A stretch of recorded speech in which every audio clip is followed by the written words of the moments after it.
Can we have a prayer from Mr. Wells? Secretary Wells.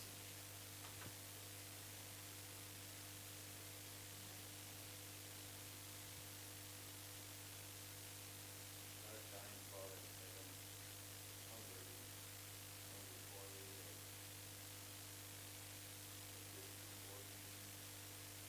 Thank you for the opportunity we have to give this morning for the for our constituents for this school.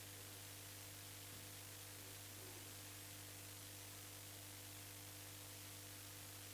thank you for the patience that we have and the endurance that our Constitution allows us to have and maintain in the school. So take thou.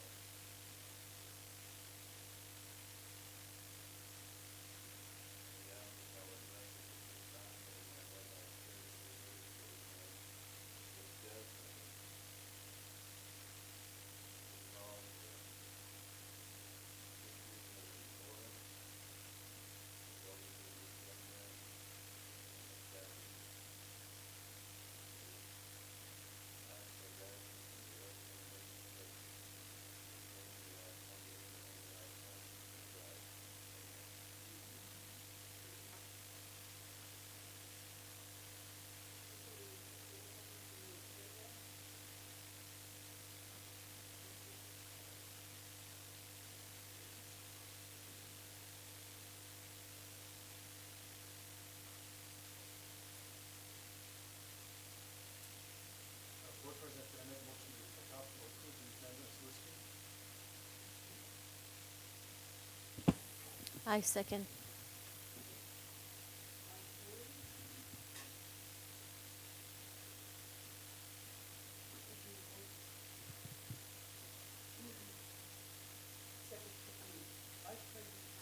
Yes. Yes. Yes.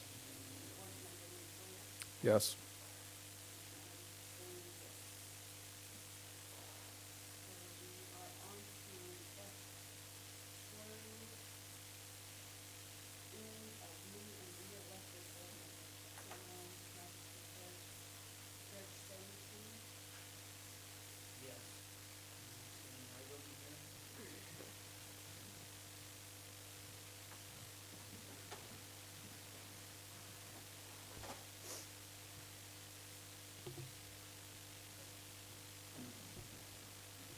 I'd like to thank everybody for being here today, and this is a swearing-in ceremony for Matthew Sully, who is the newest board member. Having been a former board member myself, I used to be the secretary back like 10 years ago, more like 15, but I'd like to thank the honorable board members that are here today. Matthew, would you stand in front of me? Raise your right hand. Just the oath of office. I, Matthew, just repeat after me. I, Matthew G. Sully, I, Matthew D. So, do solemnly swear do solemnly swear that I will support that I will support the Constitution of the United States the Constitution of the United States and the Constitution and laws of the state of New Mexico, and the Constitution and laws of the state of New Mexico, and that I will faithfully and that I will faithfully and impartially and impartially discharge discharge the duties of the office of school board member, the duties of the office of school board member, on which I am about to enter, of which I'm about to enter, to the best of my ability, to the best of my ability. so help me God. So help me God. Okay, thank you.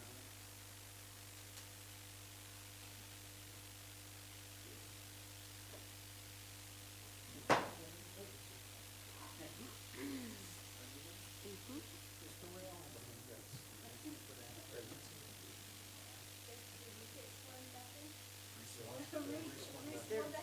Okay. Okay.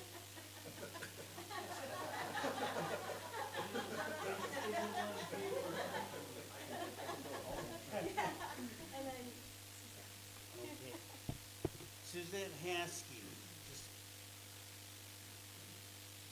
just Just repeat after me. I, Suzette Haskey, I, Suzette Haskell, do solemnly swear do solemnly swear that I will support that I will support the Constitution of the United States the Constitution of the United States and the laws and the laws of the state of New Mexico, of the state of New Mexico, and that I will faithfully and that I will faithfully and impartially and impartially discharge discharge the duties of the office of school board member the duties of office of school board member on which on which I am about to enter that I'm about to enter to the best of my ability, to the best of my ability, so help me God. so help me God. Thank you. Thank you. Yeah. Mr. Montoya, Sir. just a little history about me and Gary. We played football together down at Shiprock in the eighties, when Shiprock still had a football team. They're actually pretty good too. Yeah. Yep. We're the class that went to state, and, I don't know what happened, but oh well. Mr. Montoya, Gary Montoya. I, Gary Montoya, I, Gary Montoya, do solemnly swear do solemnly swear that I will support the Constitution of the United States that I will support the Constitution of the United States and the Constitution and laws of the state of New Mexico, and the Constitution and laws of the state of New Mexico, and that I will faithfully and I will faithfully and impartially and impartially discharge the duties discharge the duties of the office of school board member of the office of school board member on which I'm about to enter of which I'm about to enter to the best of my ability, to my best of my ability, so help me God. so help me God. Congratulations, Gary. Anybody else? Well, there us two.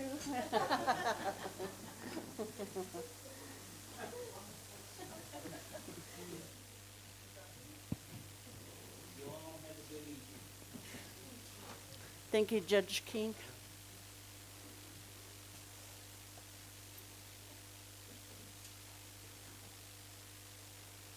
Any comments?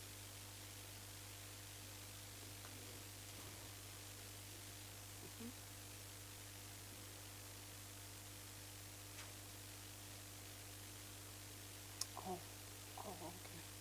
G, I'm sorry, I skipped over an item here. G, we're on to item G, Board of Education, election of officers. And we'll go ahead and open up nominations. Madam President, I'd like to make a nomination for president for Mr. Matzo. And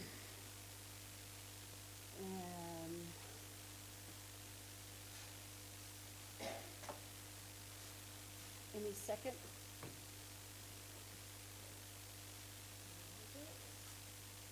Sure.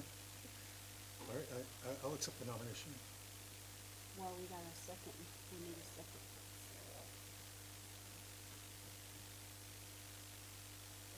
I nominate Suzette Haskey for president. Can I get a second? I second. So we'll go ahead and close it, nomination for presidency, and put it up for vote. Vice President Haskey. You gonna vote? Yes, I'll vote for myself. Secretary Wells, I vote for Suzette.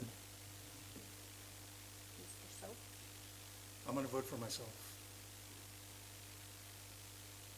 Board Member Montoya. Is that,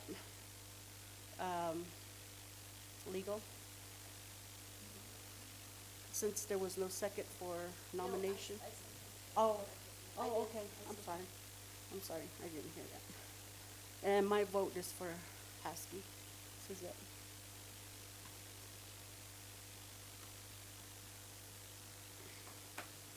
Okay, you want to do the rest of the officers? So we have a new president, Suzette Haskey.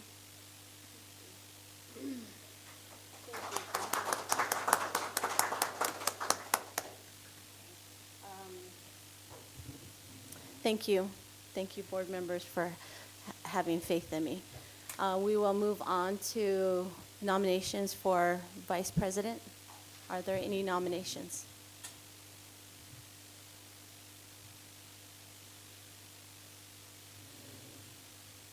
Madam President, I would nominate Christina Aspeth. Do I have a second?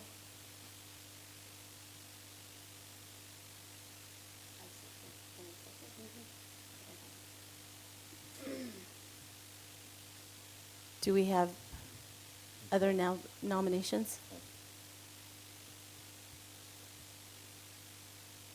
If there aren't any other nominations, I will close nominations for vice president.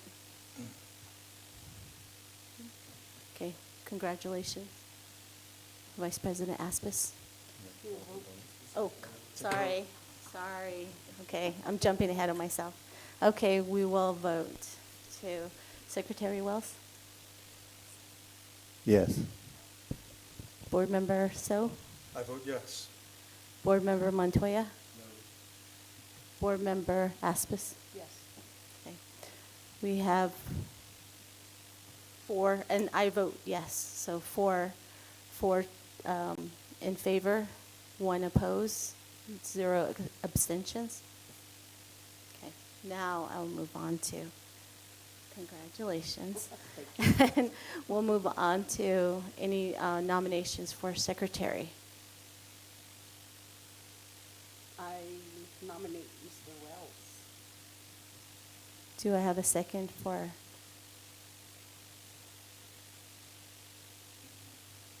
I will second. Any other nominations? Okay, I will close nominations. I will take a vote. Board Member Montoya? Board Member So? Yes. Secretary Wells? Yes. Board Member Aspis? Yes. And I vote yes. 5 in favor, 0 opposed, 0 abstention. Actually, you're Vice President. Keep this on. Okay. Correction, Vice President Aspis. All right, we will move on to the next item on the agenda. Are there any comments from the audience? Number 2. No comments from the audience. Okay. Number 3, board and superintendent reports. Are there any reports from the board? I have one. Go ahead. Okay. So with the legislation going on and that happening, opening up this week, and I don't know if everyone's seen the paper this morning, Daily Times, but it had an article front page about the overreach, as they put it, of PED, and that, you know, some are still pursuing that 4 to 5 day school, and then also increasing hours. And so the good thing about it, and what I read in the article, is that there are some people that are concerned and that are fighting back and declaring that it is overreach, and then also that smaller districts are, regardless of their data, regardless of how successful their school is doing, they're not taking those into consideration. They just want it their way, legislative way. So just to let people and our community be aware is that, you know, legislation time is here, and and to be, if they can, try to sit in and listen to those meetings and because that is reality now, and where they really want to come in and disregard school board, which is supposed to be the local control, and so they really want to push past that, and if that happens, then it goes to whatever state. That's just like state taking over, and so I just ask that my constituents and those that just be mindful and try to self-updated and inform. And I know we have a good a board attorney that's been doing that for us, and also lobbyists, and people say, how does that work from school board to such as Santa Fe legislative. It's the closures, it's the closures of the mining and the power plant that have pushed us into this, and seeking funding and seeking, and it's been good too. It's a good thing that these things happen, because then we found out the inequity of impact aid, and then there's still more to do, there's still more to question and correctly, and I just hope, as what's been just seen here, we divisive, and so I'm just hoping that later on that we come together as a whole board. Thank you. Any other reports from the board members? Okay. No. Board Member Montoya? No. Secretary Wells? Okay. I would just urge, like Vice President Aspis, to be aware of the legislation, and there is an opportunity for public comment when that comes up. When different bills do come up, there is an opportunity for your voice to be heard too. So just be on the lookout for those things. So thank you. Moving on to the next item, to letter B, Superintendent Report. Thank you, President Haskey, members of the board. Audience, I have a couple of things I want to talk about. The first one, I don't know if people listen to my address very much, that I give weekly address. I know some of you do. I try to talk about things that are going on in the district. I tend to spend more time talking about sports. So I'd like to kind of mention a couple other things that are going on that are really important. The first one, the Kirtland FFA students participated in Arizona National Livestock Show during Christmas break. They competed against the best in the nation.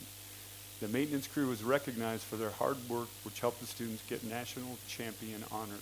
So good job for the FFA in Kirtland Central. You can give them a little round of applause if you want. Or a big one, however you want. Shiprock High School robotics team is going to represent the Navajo Nation in the National Robotics Competition on February 17th in Phoenix, Arizona.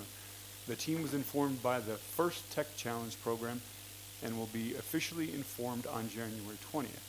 The school administration, board members, staff, and bus drivers were appreciated for their support in making this possible. The team made it to the National Robotics Competition in their first year of competing, and the program's growth was credited to support of the board. So a big round of applause for the robotics team from Shiprock. Good job. So I'm going to piggyback off of the president and the vice president of their comments and just kind of talk a little bit about, they mentioned what's going on with the one bill, but I want to talk a little bit more about the legislative session. The first thing is it's a 30-day session. Things happen really fast, and it's mostly focused on finance. For those of you who care about these issues, yes, keep apprised of what's going on. But feel free, you do have representatives and senators, state senators and representatives who are working for you. Feel free to contact them. You can email them. You can give them a call. They will be there, and they do listen to you. There's some good folks who are representing us. But here are some of the things that are going to be, as far as finance goes, salaries and raises for all district staff are going to be talked about. Funding for transportation is a big issue. Also, we have out-of-school time programs, the OST programs we have. They're funded quite well this year. I don't know if everybody knows that, but after-school programs and hopefully summer school program are being funded by the state. And that hasn't always been the case. A lot of times we use Title I. So they're discussing whether or not to use that funding. If you have an opinion on that, send them an email, let them know. The creation of the Tribal Education Trust Fund that would be also be used to allow indigenous communities to fund and create their own language and culture programs is a big bill right now. Funding for various state initiatives. I don't know if everybody knows this, but there's a big push in our state for community schools. So they would like for all of our schools throughout the district.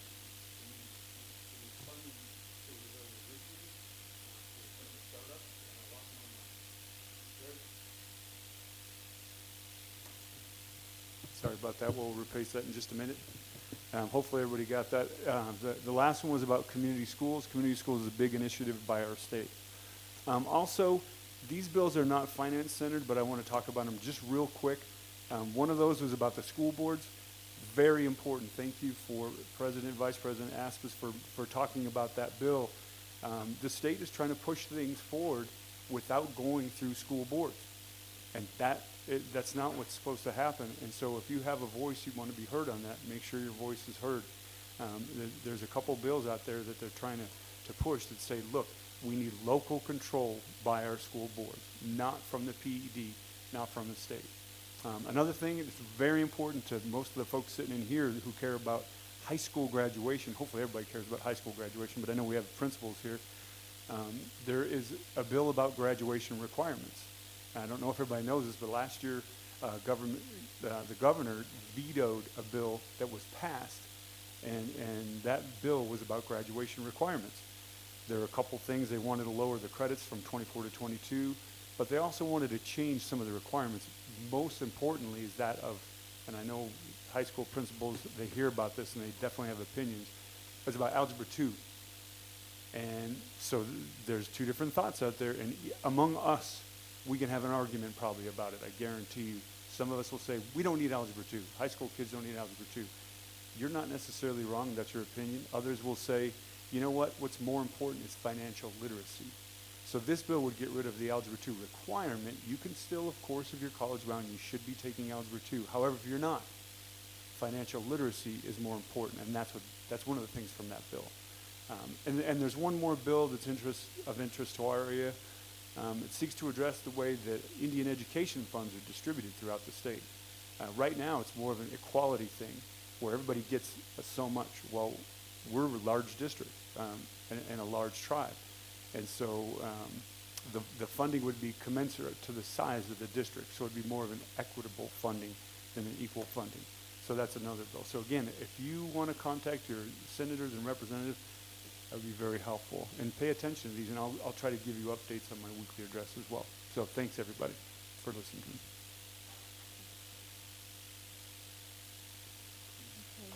Okay, we're on to number 4, reports.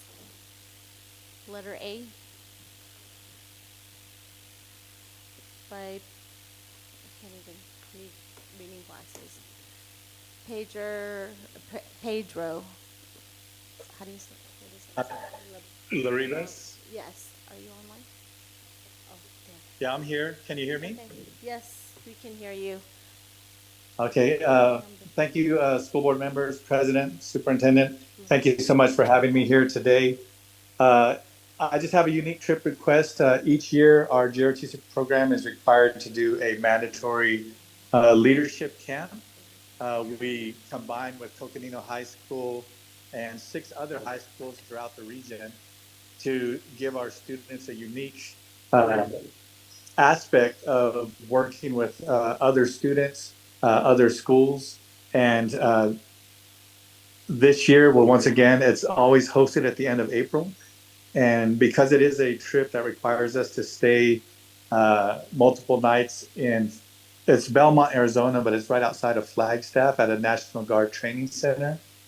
We're requesting school board approval for this trip.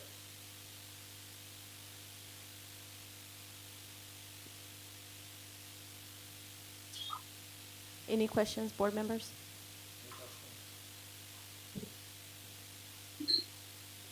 No. Okay, thank you. I don't have any questions either. Thank you.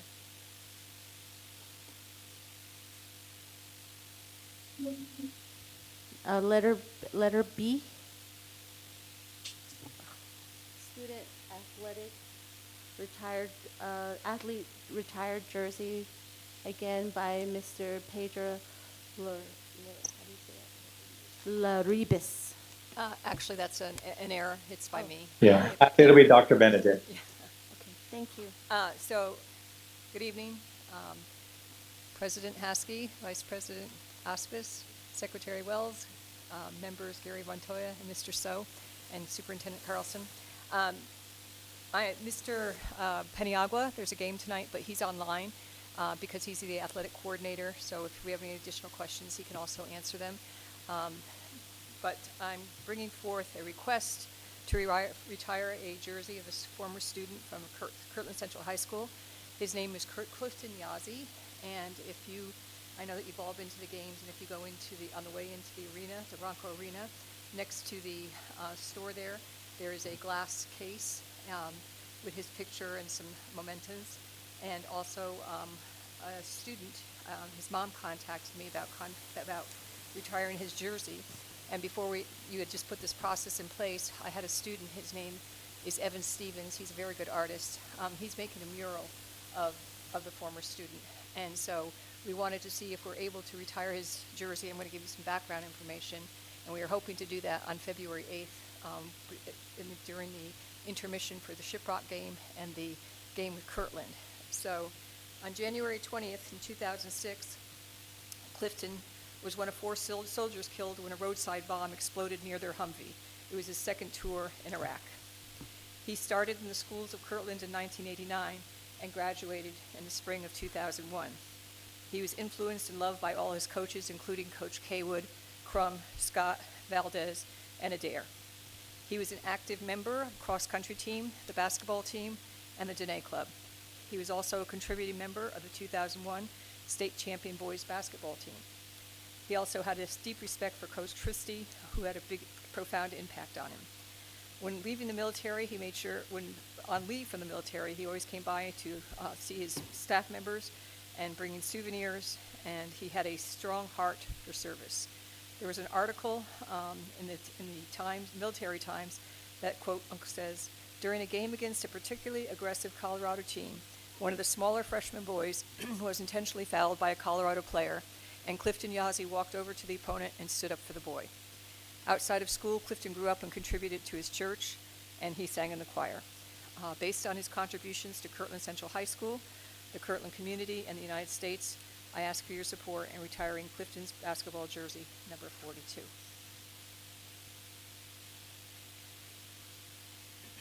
Are there any questions or comments from the board? Comment. Go ahead. I just want to thank his family for his service to this country and to the Navajo Nation and the community. I believe I met the family one time, and it's very profound what people do when they raise that right hand to defend the Constitution of the United States. It's one of the things. There's 3 of us up here that served in the military, and we all took that very seriously. For that young man to give his life, it's no higher admiration one can have for somebody like that. Are there any other questions or comments? Go ahead, Vice President.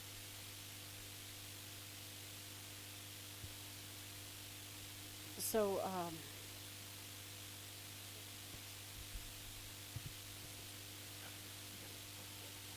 Hello. so I really glad that this is taking place, and then with board approval, which is I think the first step, and and how this came about was because when staffer from Kirtland had told the mother of Clifton that they needed to take his uniform down. So we really want to check with NMAA to make sure that we're doing things correctly, but NMAA said that it was a school board decision, and so that's how it ended up to this place. And so his retirement of his jersey is the first for to go through the board, and hopefully we can get the rest of them done. So, but I recall the day that he passed, and his family, and just couldn't believe it. And so it really I would never dare to question or ask something like, but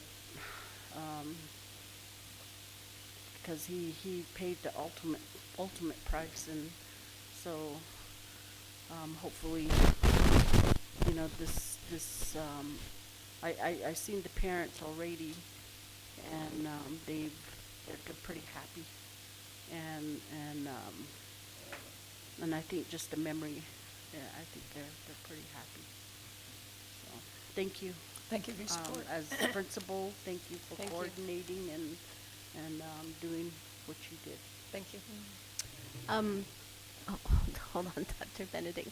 I also like to make a comment. I to piggyback off of what was already said, that it's a huge sacrifice, and thank you to your staff for recognizing this, recognizing that his jersey should be honored. He should be honored for his sacrifice. So, and just thank the family for us. We really appreciate that. You'll and get an invitation if it's Okay. passed. And I appreciate you putting this process in place because it gives us some criteria. So, and the Thank families you. really appreciate it. Thank you. Thank you so much. Can you say that again, the date, and then also, when is this gonna happen? We're going for February 8th. I think that's, Mr. Switch, that's the game between Shiprock and Kirtland Central High School. That's the game that time that we had originally planned on. We just now, once we get the approval, we just have to push through to get the jersey on time. We already have the painting is going to be finished by next Friday. We have everything ready. We just have to get the jersey here on time. Yeah, but we'll send you an invitation. Okay? Great. Thank you. Thank you. Thank you.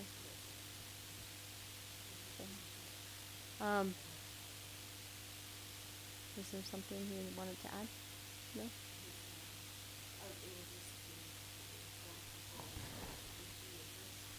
Oh, okay. All right.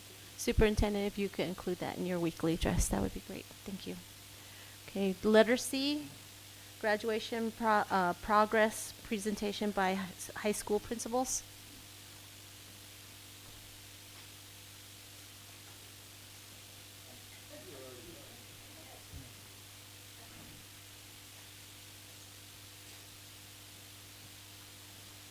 Okay, it's hard to believe that we're, introduction once again.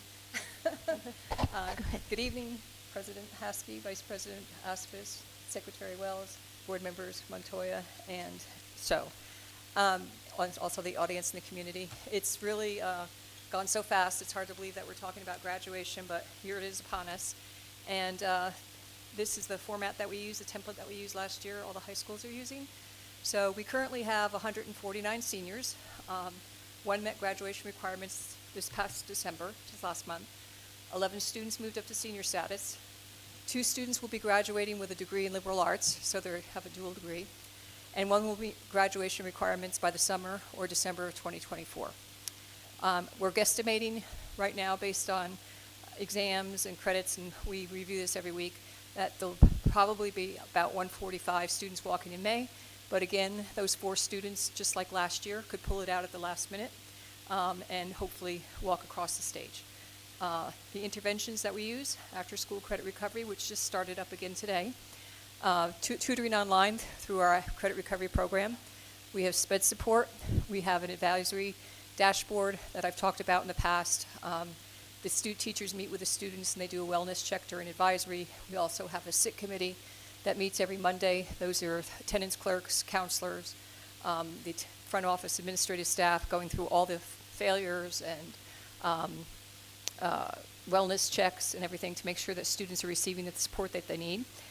We have inclusion, which has been very successful this past semester. We just went full inclusion for English and math this past semester, and this is the best failure rate I've seen since I've been here, since we've included inclusion. We have SEL and social workers.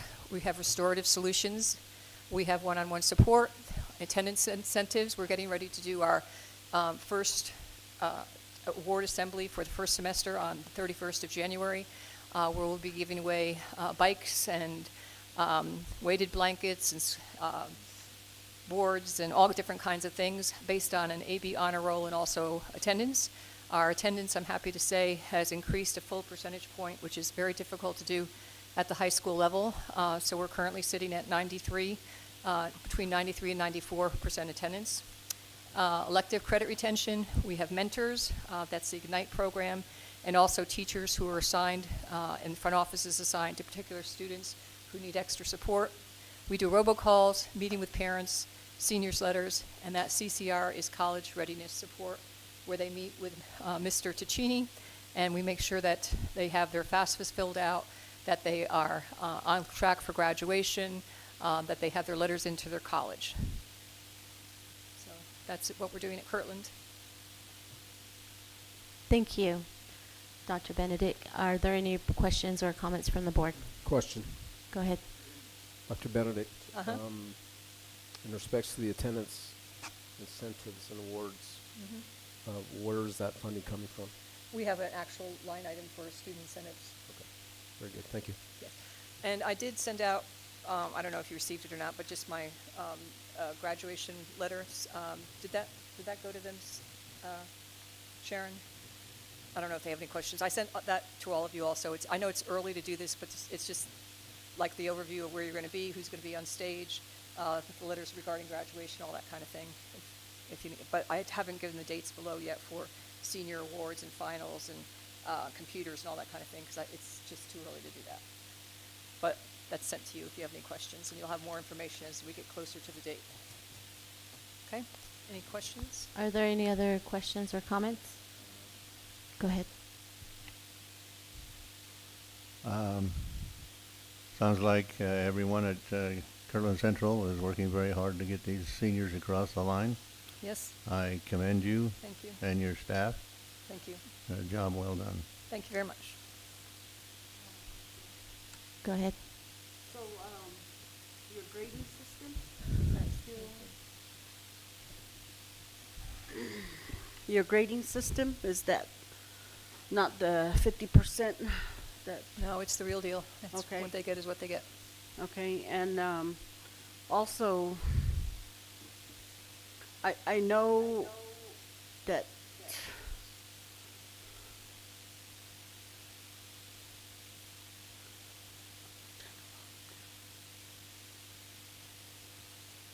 so that you know, with that shooting that happened, and then, well, I don't even want to reference that, but one thing that I do want to reference is there was a situation where a student was said to have cheated, and therefore was told that he couldn't graduate. I remember that. And so I really did not like hearing that, because and that was just a few days before graduation, but you know, I'm hoping that from that situation the teacher has a backup test in case that occurs, and that, you know, they right away they're ready to do another test, you know. So I really didn't like hearing that the student was the one that took the fall and everything, and but I guess that was the decision, and to me, I think that it should have been, there should have been another test, and especially that close to graduating. Well, that's why we meet every Monday, and we're having parent meetings right now. So there shouldn't be any student that is surprised that the parents sometimes are surprised because the kids are telling them they're passing things, and they don't see their report cards or whatever. But we've already had meetings, and we do this every week now, especially for kids who are on the edge. It's not uncommon, it's very common among seniors. They get right to the edge. They've been in school for 12 years, and they get right to graduation. It's like they get scared that now they're really going to be out in the real world, and all of a sudden that they've had no problem in school, they stop working. They stop submitting assignments, and it's like pulling teeth. Some students who shouldn't even be in that situation, for whatever reason, second semester, they start not to submit their assignments. So we have meetings with parents, and we have all these different backup systems. We do have the best one that we have in place that is the most successful is the after-school credit recovery. Those students, that really helps those students get through. And then, of course, we have VLN. But like I said, right now, I'm only anticipating those 4, but we had the same situation last year, and they all got across. So we make sure that we especially watch the seniors in the spring. So. And, for me, the whole point is in this transparency and this good communication between the schools and the parents and the student is to prevent, from any harm to themselves, to others, to, I think some of those things they contribute, and that's my ultimate goal. So, thank you. Okay. If there aren't any further questions, comments, thank you. Thank you. Thank you so much for your report. Career prep.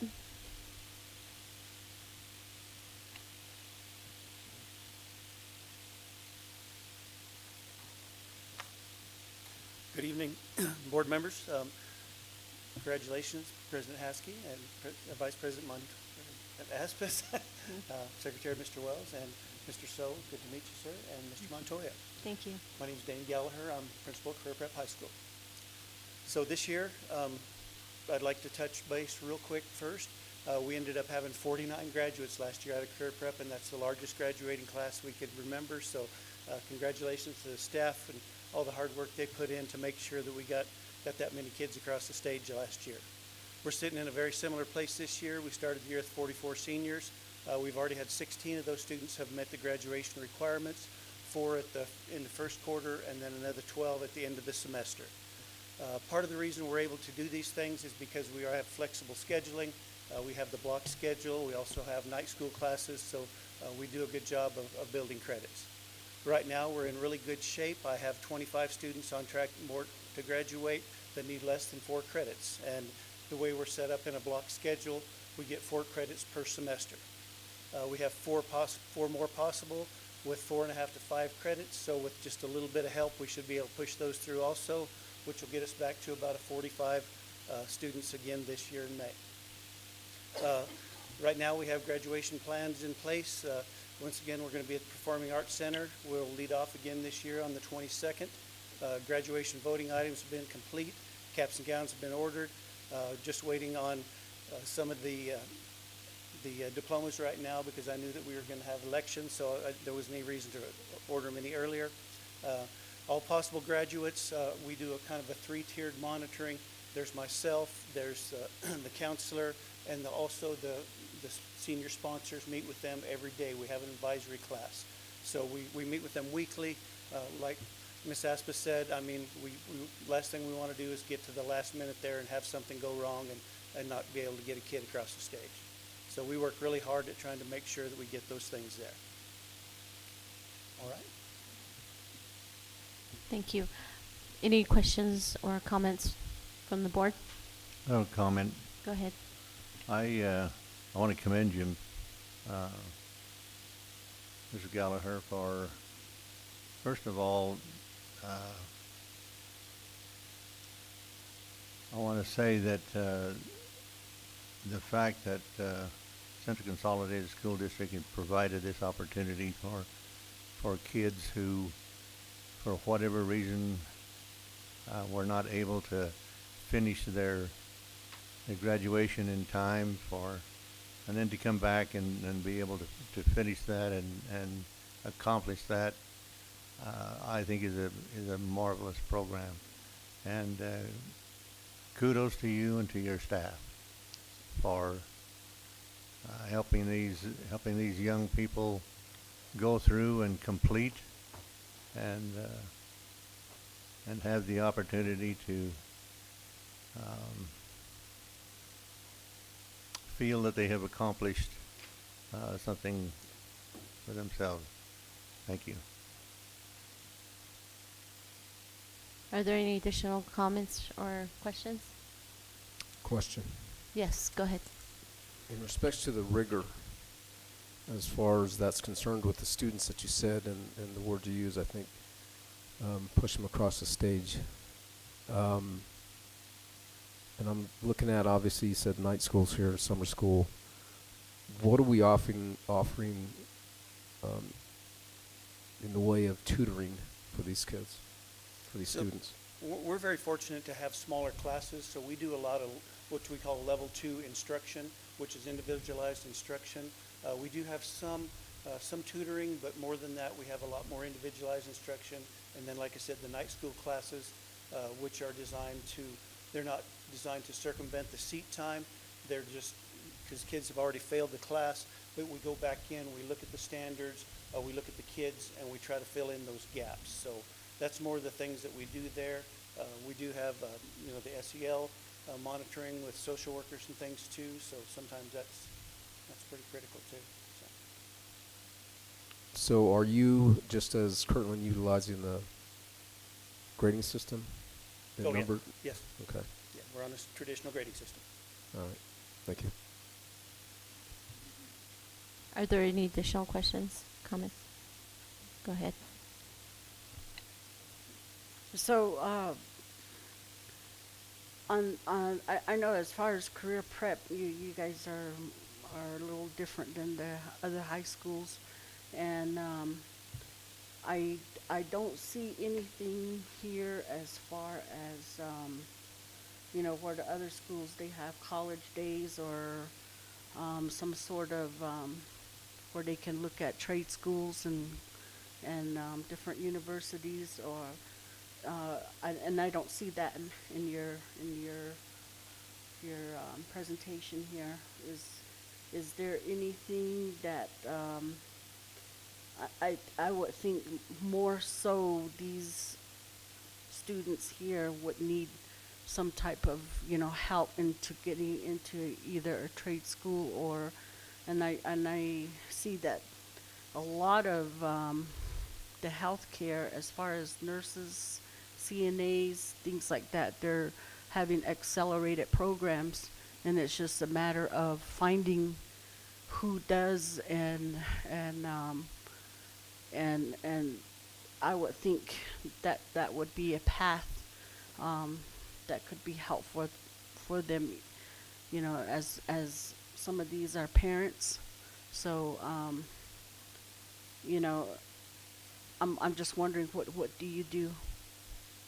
Okay, thank you for bringing that up. I appreciate that question because we do participate in the same college nights and career fairs and things. A lot of times we'll piggyback with Shiprock High School. If they're having them there, we can go over to their deal. We took a trip in November with a group of students, took a whole busload down. We went to Santa Fe, we went to IAIA, and then we went down the next day to UNM, and we took the kids around and showed them a lot of different things. Talked to the people on the campuses. They gave them a rundown of what the programs look like and what they could expect and what supports they could get. So we are very active at those things, but I apologize for not having that on here, but that is, definitely I'm a career and tech person, through and through. That's where I started and that's where my heart is. And so, I'm always one that's looking at those things. We are also in the process of getting a position approved for a college and career-ready person for our school also, because our high school is the only one that doesn't have one.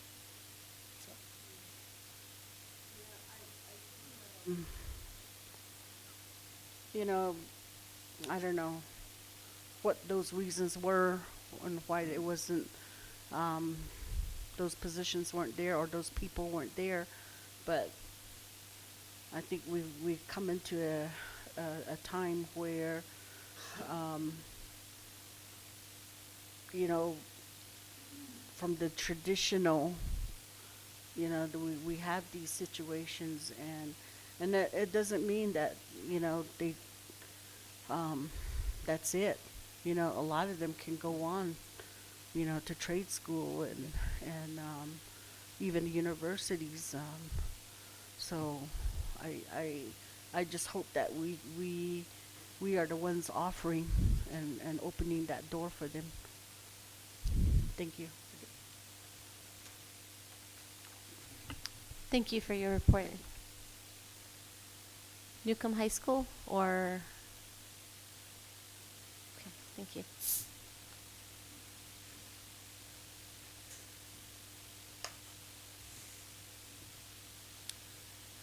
Good evening, School Board, President Haskey, members of the board, committee members that are here and then also online. My name is John Brooks. I'm principal at Newcomb High School, and we have the status report of our seniors at our high school. Currently, as of yesterday, we have 48 enrolled seniors. 3 seniors completed and exited at the end of December, and so our students are on track for credits towards graduation. That's as of today. And so we're looking at 48 students possible to walk in May. We may get a few extra juniors, depending on credit recovery classes, that may roll over and be able to earn enough credits to move up towards our graduation. As far as interventions, we do grade checks every 4 weeks. We have those mailed home for progress reports for old school people. We have our graduation audits completed both by our college and career readiness teacher and our guidance counselor. Both are working together to get those done. Coming up for student-led conferences, we will also pass those out coming up in a couple of weeks to when our parents come. As far as meetings with myself as principal, assistant principal, and again our college career readiness teacher, meeting with the students, they actually can come in and meet with that teacher throughout the day to make sure they're on track to graduate. We also are making phone calls to inform parents, you know, we need your child in school, and here's where their status is. So all those things are taking place. We do have after-school tutoring 4 days a week, and then we also have credit recovery classes that take place during the school day. We have a designated teacher that the students go to that classroom. In fact, we have 2 teachers where students are enrolled in throughout the school day to recover classes that they may have not passed when they were an underclassman. And if you have any questions, I'll be more than happy to answer those for you. Are there any questions or comments from the board? Go ahead.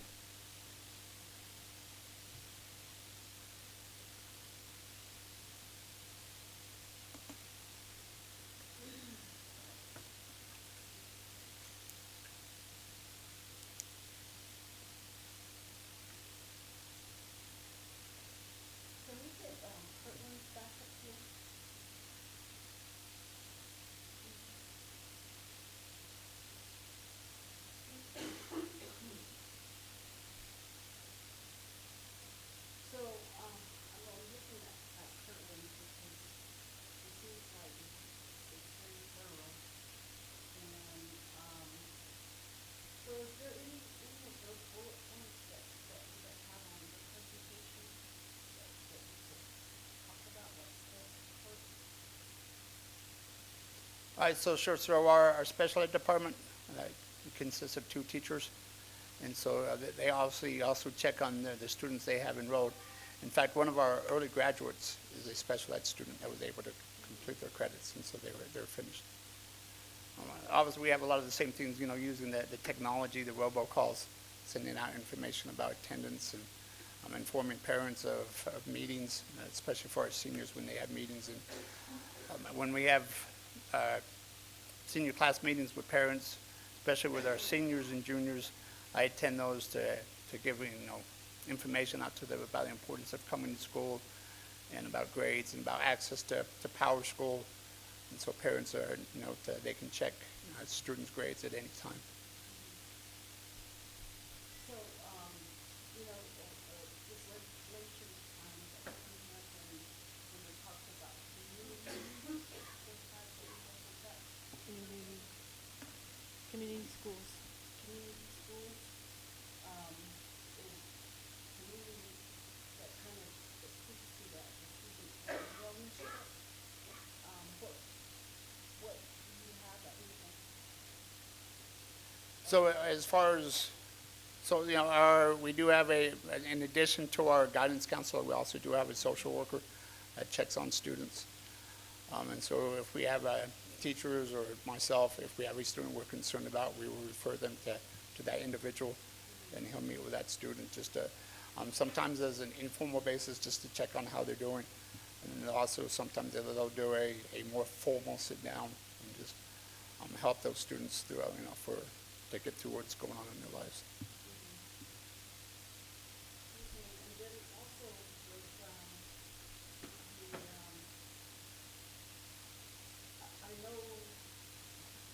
I know the incentives, the biggest incentive is for them to graduate. But, I like the idea that there's incentives here. And do you have such things? Do you do something? Right, so that is something that we're looking at with our leadership team, things we can use to bring students, to encourage them to come to school. We know if they're not coming to school, there's no way they're going to graduate, there's no way they can pass classes. And that matches up when we look at students' grades and it's compared on that same line as their attendance. So we know that's a big correlation for that. And a lot of times that's, again, when we have bringing parents and say, hey, your son or daughter's missed so many days of first hour, we really need them here. And so that's taken place several times in the last couple of weeks. And I restorative solutions, what was that? That's a program where, incentivize us with the program students go to, this college with the teacher in there. And, so if you get in trouble for, being part of the spirit, they go down there and do like a small PowerPoint presentation, talk about the future of their employee, how would they be missing school, being part of the workplace, and all that, how would that impact? Or if they were having, walking to a teacher inappropriately, they go down there and there's some exercise they do, like, that they will do better, or they need to write apology notes to a teacher and a student. So we're trying to, lower the, write down the attention, like taking students to school. That's a whole program that goes into service solution. I think that's great, I think it's about, that's what Okay, thank you. So in terms of what Dr. Benedict stated, all of those are available to all the to all the high schools, correct? I believe we call ourselves a little bit something different. We may restorative practices, Okay. but it's basically going to be the same thing. Okay. We try to do everything on my end and the assistant principal's end to make sure we're not just sending students home, that we're keeping them on campus. And that way we have that influence on it. Because we know once we send them home, now there's no influence. They're just at home by themselves. But if they can hear those adults on campus that care about their progress, so we do everything we possibly can. In fact, we've been pretty fortunate in the year and I have been there that we have not sent students home. We've been able to keep them on campus. And then just one last question. The Newcomb High School students have the opportunity to do online classes like San Juan College to also get ahead? Absolutely. Okay, yes. great. Yep. Thank you, appreciate your time. One more question? And I've been hearing really good things of your leadership there, and so, thank you. Well, I appreciate it, but I want to defer all that to the staff. They're the ones that have to be there day in, day out with it. So, but thank you. Thank you. Appreciate it, thank you. Are there any other questions? Okay. This is real quick for all the schools. What is the sort of the drop deadline for notifying the student, parents, and families that you're not going to be graduating. Do you have like mechanisms or processes in place to let the families know in advance? Because from what I've seen in the past, though, things tend to will go up on social media or the school board meeting, and I'm not sure if the schools have that protocol in place. So at what point in time does that the talk happen? So for our part right now, all of our seniors have the possibility of graduating. And so now it's just a matter of getting those core students to get all their assignments turned in so they don't run into that issue at the end of the second semester where they don't pass the class. Students that may have had some issues first semester, now we're working with those, put them in credit recovery classes, so they can graduate on time. And so for the past, again, year and a half, we've been pretty fortunate. We've been able to get those seniors across and not had to work. Now those ones that you were talking about there, they were informed either in the spring or early August that say, hey, we know you're 4 years in high school, but you're so far behind credit-wise that even with the credit recovery classes, it's going to be almost impossible for you to catch up, so they've already been told. Okay. Sure.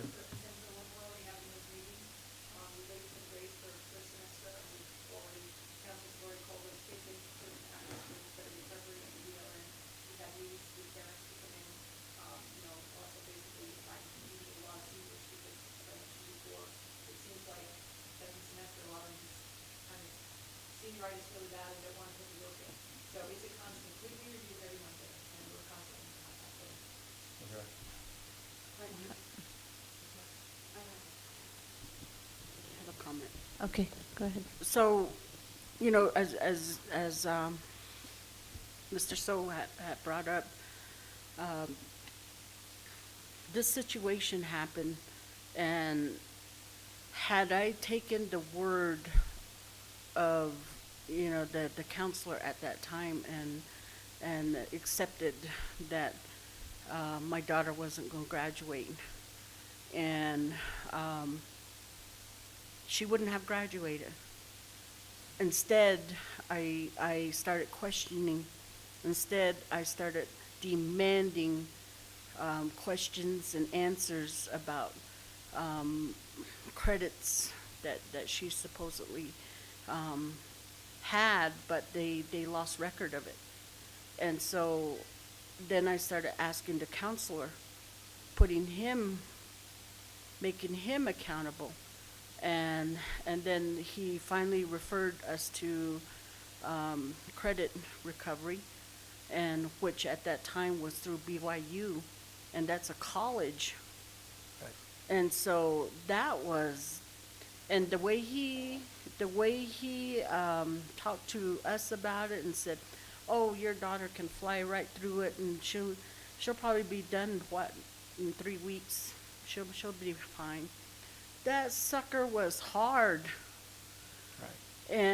And so that fall, coming onto the board, that's one thing that I really want to see and know about each high school. Does their counselor know their credit recovery program? Do they know the ins and outs? Do they know, the curriculum? And because, again, had I listened, she wouldn't have graduated, but I went ahead and did this credit recovery, and it was difficult, but she did it, and she passed it, and therefore she graduated. And so that's why it hits home to me. And but again, I still want to know and want to see that our counselors know what they're pushing, and to really give a good picture to the student and the parent. Right, absolutely. Totally agree. If there aren't any more questions, I have a question. sure, go ahead. And this is for all of the principals. When you contact the parents and notify them that their child needs assistance or help or whatever, what percentage of those parents don't show up for your meetings or don't contact you? Can you give me an idea of that? Go ahead, Doctor.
Okay, thank you. Question. Go ahead. I guess this would be for all of them in reference to Mr. So's question. Is there a hard date or timeline for all the schools for the students to be forewarned that they will not be graduating? Well, you know, it could be, unfortunately, if they don't turn assignments in, if they don't show up for finals, which is 20% of their overall grade, they just don't show up for those. Now, you know, we're having that week between the last day of seniors and graduation. We still have that last chance catch white to get them in and have them complete an assignment. So really, it would be really up to the very end that they would have an opportunity to turn assignments in towards graduation. So it would be like, you know, the day before the ceremony. So I guess it would be that Friday that we would allow them, because we're still in school session, you know, so school is not over. I mean, it's technically over to the seniors because we allow them to get out early, but we would accept their work and then put them into that Power School grade book, so they would have that opportunity to graduate.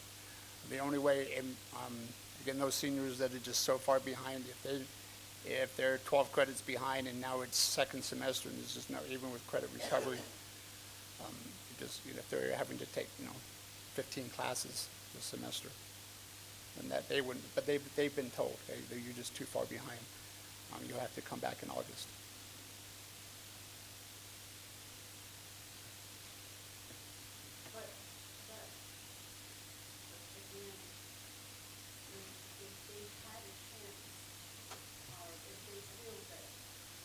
If the parent and the student feel that they can do it, do you allow them? Oh, absolutely. And so one Okay. of the possibilities is that with the VLN courses, since it's self-paced, if they finish a class in, say, 3 weeks, then they complete that. We'll store that, and if they need another class, we'll put them right into another class. And so some of those, if they're trying to catch up, as many courses as they can complete towards, you know, and finish, then we'll look at that. We work really well with our VLN partners, our credit recovery partners, to make sure that happens. If we need to, like I say, from first semester, reopen it up so they can complete 1 or 2 more assignments, so they don't fail that class, then they're able to do that with us. You know, and so we have some students right now doing that. They were at a 55%, and so well, let's open it back up. Let's have them complete a couple of assignments they didn't finish, and that way they can at least get to a passing mark. Mr. Gallagher, I know you had your hand up. Okay. And so, at the end of third quarter, I'm sure all of us are the same way. When we get to the end of third quarter, we're looking at transcripts, and we're saying, you know, this is what you need at this point. We're always gonna have a few kids at that point, or we're gonna have to have a little extra to go with it. But at that point in time, the weekly kicks in, and we're in weekly contact with parents. If we can, I have some kids that I don't contact parents on because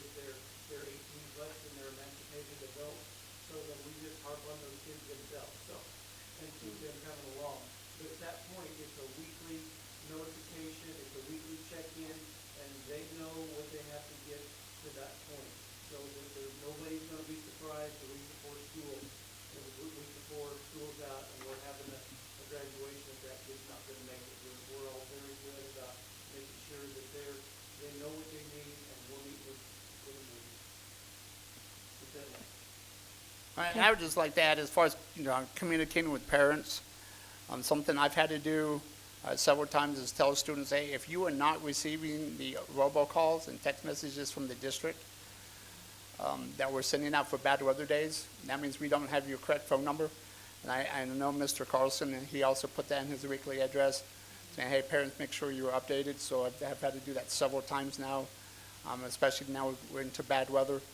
So say, hey, if you're not receiving phone calls already, have your parents call and up to date their information so we have your correct phone numbers. Okay, thank you. Does that complete your report? It does. Okay. Did you have a Thank you. question? One, oh, okay, all right, thank you. That's it. Thank you. Shiprock High School.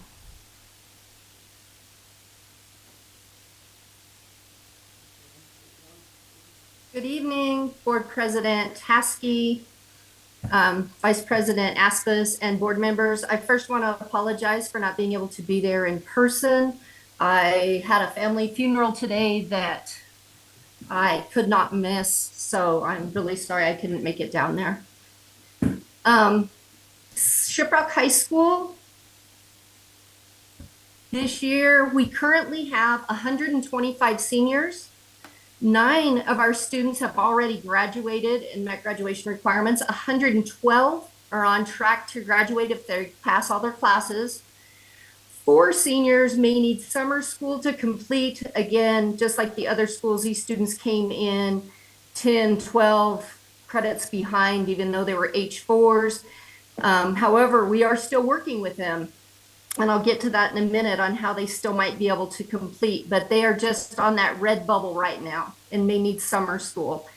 They have been met with several times, and our CCR and counselors meet with them frequently. 10 of our 125 graduates are juniors that will be early graduates.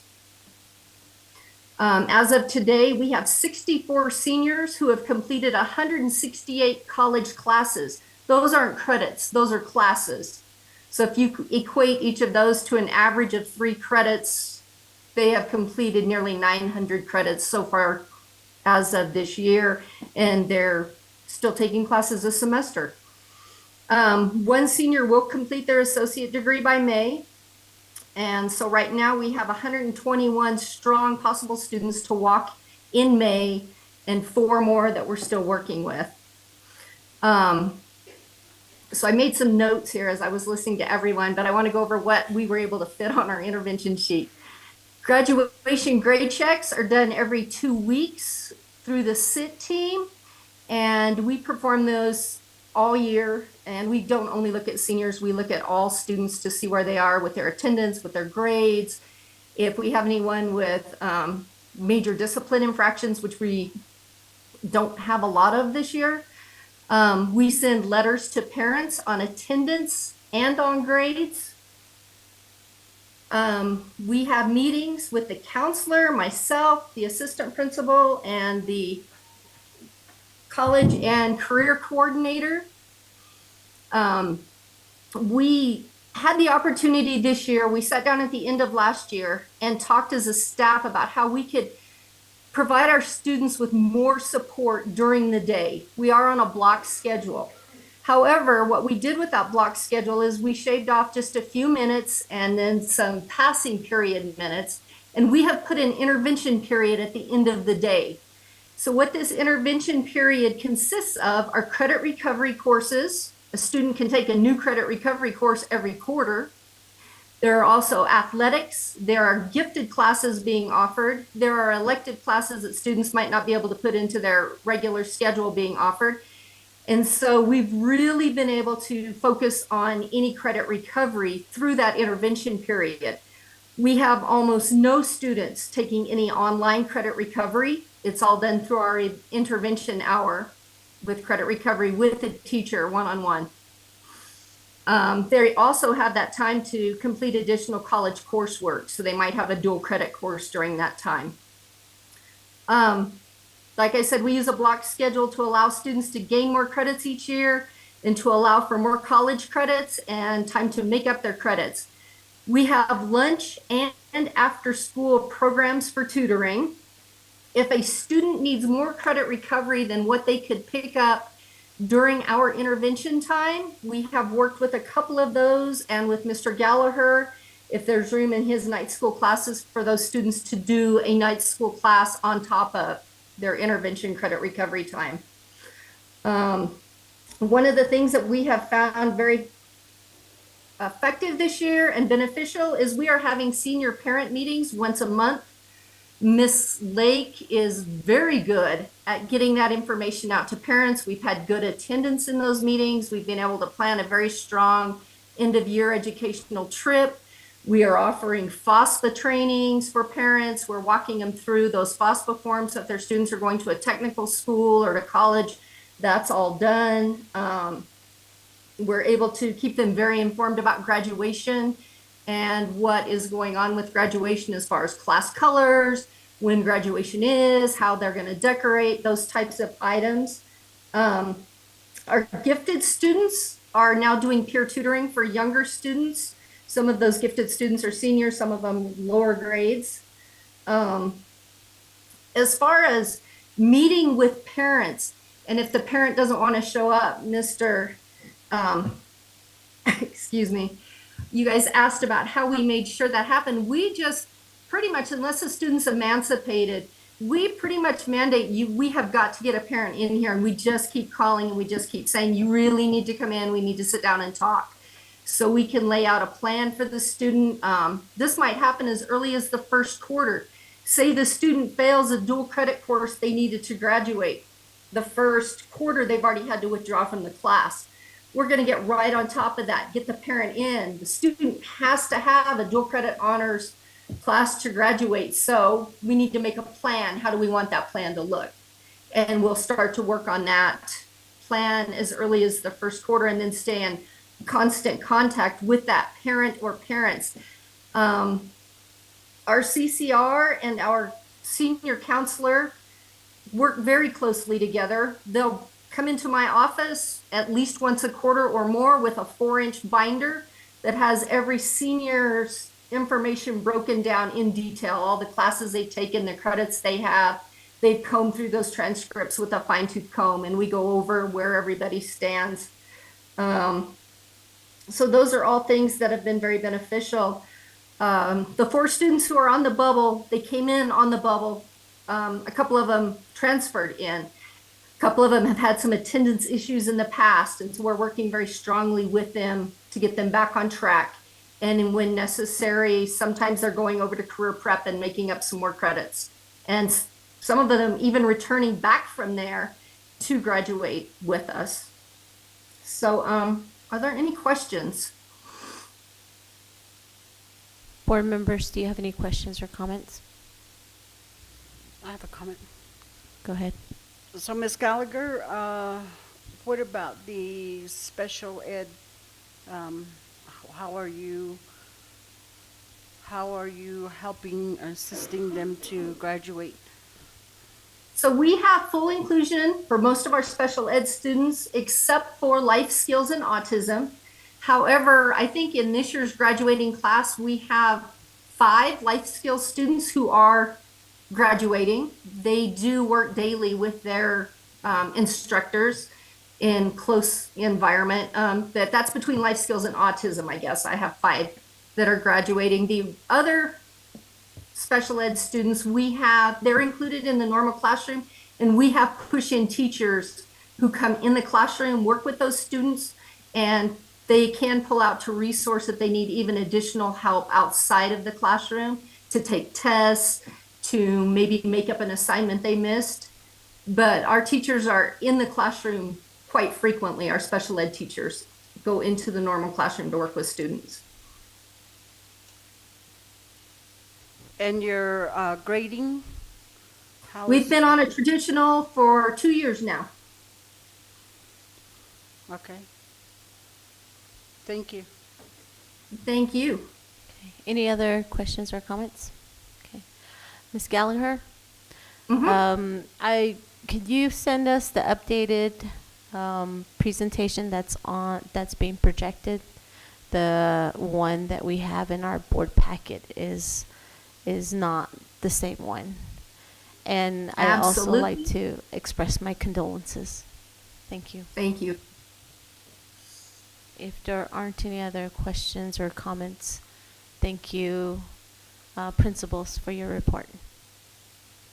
Thank you. And we're moving on to the next, to letter D. Request for approval of gift donations for BWTC Navo Transition Energy Company by Edward Garola. Garola. Say it. How do you say it? Garola. Is Mr. Garola online or here in person? I am online. Can you hear me? Yes, we can. Thank you. All right, awesome. I apologize, board members, but I am in transit to Albuquerque, going to a PED meeting tomorrow morning. It's a meeting for CTE leadership, and yeah, it's going to be a wonderful meeting for me to be able to communicate and how to do more for career technical education in our district. So we received a donation from NTEC. Mr. Tozzoni, who is on the call now, has had $5,000 donation for Bond Wilson. Half of the donation is to go to welding, and half of the donation is to go to culinary arts. And you know, at this time, that donation is going to be very helpful because, as you all know, materials are extremely expensive and getting more expensive. The cost of food is going up, and so this will allow us to do more with the culinary arts program as far as hands-on opportunities for our students. They get a chance to get into the kitchen, and the only way to get that experience is to actually have food to cook. And so we're really excited to be able to get this donation so we can do more with those students. And then, of course, with our welding students, the materials for that class is incredible. And same thing, the only way to really get the students where they need to be, so when they do graduate, they can either choose to go to a trade school, or a lot of our students go right into the workforce and take on really great paying jobs right out of those welding programs. You know, so it is very, we're very appreciative to NTEC and Mr. Tozzoni for their generosity.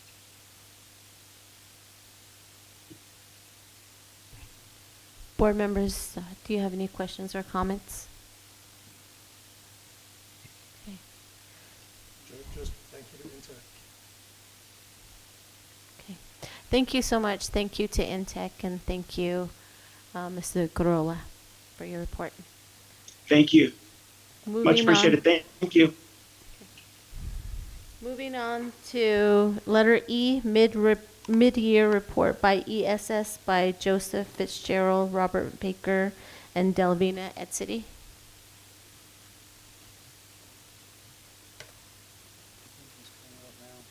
I apologize, Delvina wasn't able to make it. She had a family emergency tonight, and I believe Joseph is attending virtually.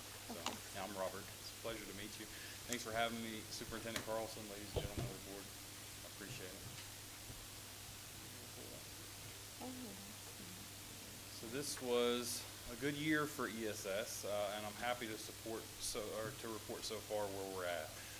But these numbers that we're going to project are going to be going all the way from July through December. July was when we started filling assignments for the current school year, all the way through December, which is the mid-year point. Take the next one. So Delvina Etzity is our local account manager.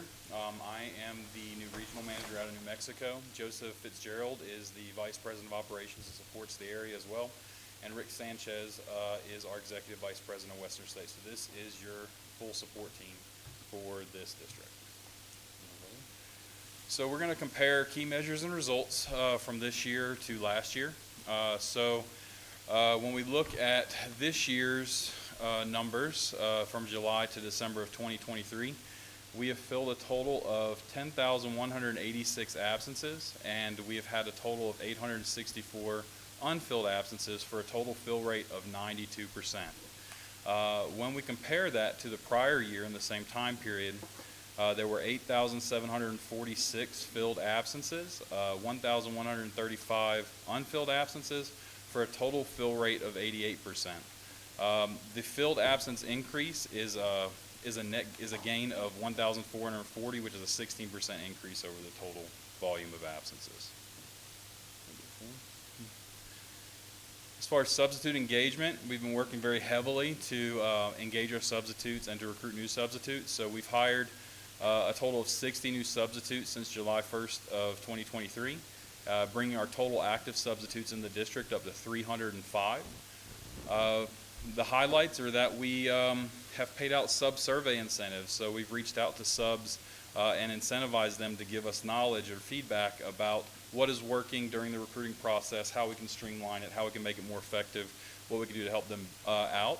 The community center, so that's another thing, a commitment that the district has afforded to us is the use of the community center to use to engage our substitutes during the onboarding process, provide an area for them to come and complete some of their training, their orientations, to try to combat the issue that people have had with network issues in the area, so that they come to one area, work on their onboarding requirements, and still meet the requirements to speedline their process and onboarding.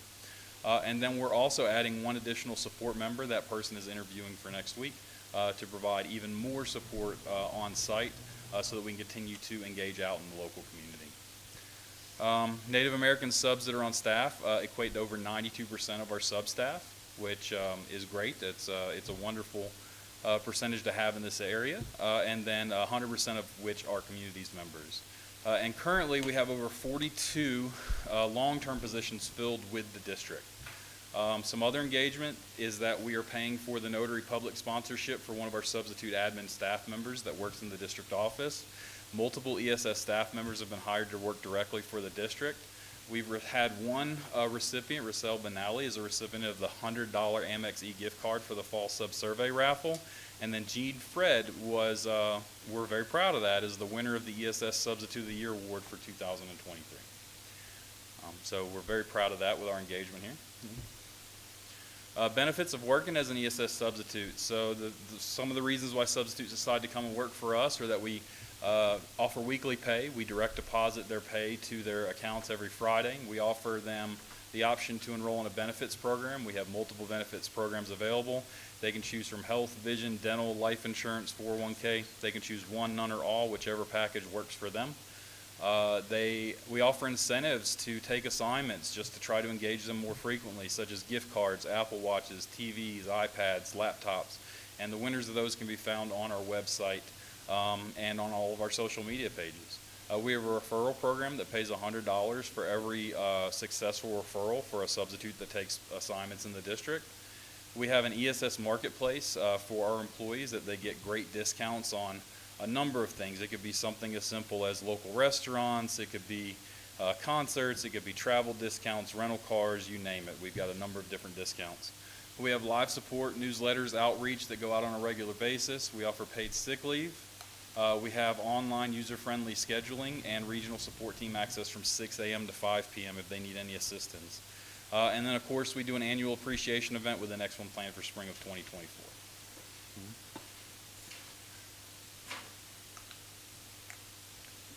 So our recruitment strategy, what we've noticed here with the recruitment strategy is that our most effective means of recruitment in this area is the grassroots efforts. So a lot of our efforts are placing yard signs out in front of locations, placing flyers up in buildings and communities, word of mouth, things along those lines. But we also set up booths at the Workforce Solutions, career fairs, the National Guard. We place hiring events at the Workforce and National Guard Armory, Goodwill hiring events in the county.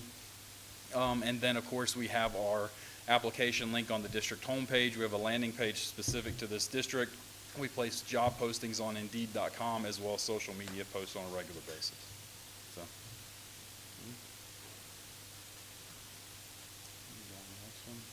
Is that a duplicate slide? And that's what I've got there. That's our highlights, but I'd be happy to hear any questions that you might have. Yeah. Board members, do you have any questions or comments? No. Go ahead. Um, how did this report get on the agenda? What's that? Was it just to inform us? Miss Tanya, our contact within the district, had informed us that you guys had wanted to have it, so we'd sent the report to be put on the agenda for the meeting. We were originally scheduled for the previous board meeting, and I guess because of the cancellation for the weather, they combined the events to add us to this one. Okay, and did she say specifically why? I think it was just a mid-year review update. Okay. And I know in the past there's been issues with payroll, and then without well, some of the schools have expressed that they could do without ESS, and I was trying to look back on some things, but you know, some have expressed that they would rather do without, and I don't know if it's why they didn't. I don't know what the process, you know, as far as having subs from. I think as I recall that they had their own list, and that was more local than what ESS has, and then more instead of calling someone to do who had prior teaching experience or prior substitute classroom substitute experience, having to go to the cafeteria. And so those were some of the issues that were spoken of, and the gentleman that we used to work with you, the native man, where is he? I'm not familiar with the gentleman that you're speaking about. The current partnership that we have here is with Dalvina Edsity. She's also native. She just was unable to make it for an emergency in the family today. Yeah. President Aspas, this is Joseph Fitzgerald joining remotely. Chuck Thomas, that worked with us, actually got hired by the district, and he's now one of your teachers. Okay, there you go. Oh, okay. Okay.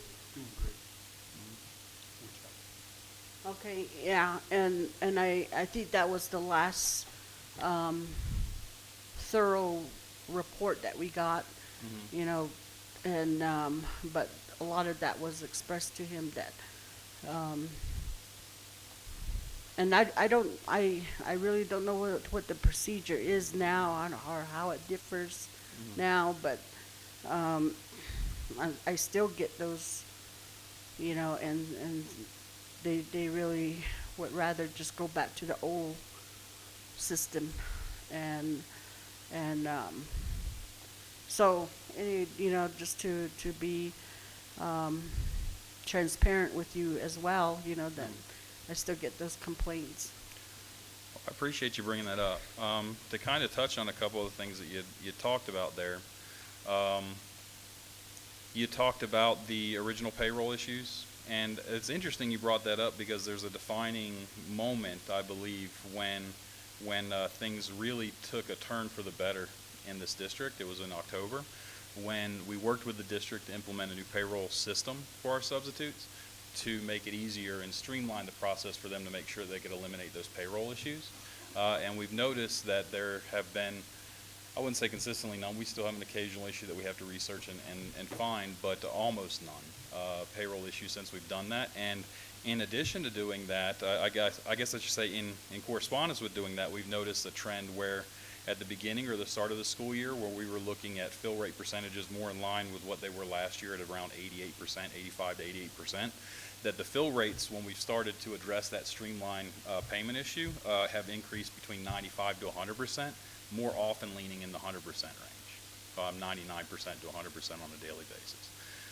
So we've been working with the schools and the bookkeepers at the schools to kind of educate them on some of the processes, the things that we have, and the resources that are available to them so that they can understand the system a little bit better, because we do have things in place that would help the substitutes to prevent taking assignments like you had mentioned, a certified substitute from taking a cook position, something called a skill or a preference, and using the system to prevent them from even seeing those if they didn't want to take those assignments. But in addition to that, to make sure that we're only allowing substitutes when we're utilizing that to see the assignments that make sense for them to take. It works for them, and it also works for us, so that we're spending all of our time reaching out to the substitutes in the community and the schools that they would work at, and for the assignments that they would work at. So it's something that we've definitely worked on. We've worked on streamlining the processes as a whole, not just on the recruitment side of it, but also with our payroll and with our system as a whole. There's still some things that we're tweaking out, but we're proud of what we've done, and we're kind of happy about where things are going. Because like I said, going from 88% fill rates to 95 and 96 and almost 100% on a regular basis is a big achievement. We're very happy about that. We're looking forward to the rest. So, May I ask, as regional manager? Yes, ma'am. That's your, where are you located, or where are you from? Well, I was originally out of North Carolina. So it's interesting. So I was born in North Carolina. As an adult, I served in the service in the military. I'd moved up to Minnesota. For a few years, I lived in Minnesota.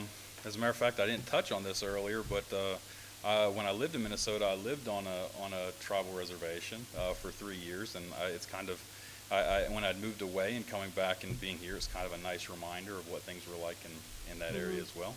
And then I'd moved back to the Carolinas and worked with the company, started working with the company on our implementation team, and then transferred here when they had a need for a new regional manager. And I'm based out of Santa Fe now. Yeah. Okay. Yeah. Okay. Thank you. You're welcome. Are there any more questions from the board? No? Okay, thank you. Thank you. But if we could get a copy of that presentation, that'd be, okay, if that could be sent to us, thank you. It's on board docs. No, it isn't. I don't have it. I don't have it on the docs. Okay, thank you. Next item is letter F, status on bus stop light by Candace Thompson.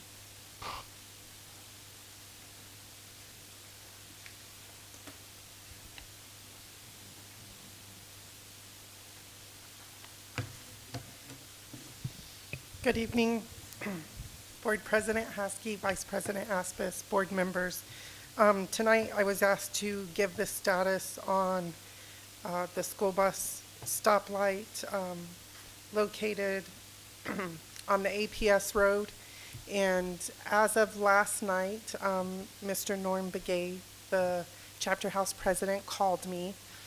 He has been in contact with his supplier for the light fixture.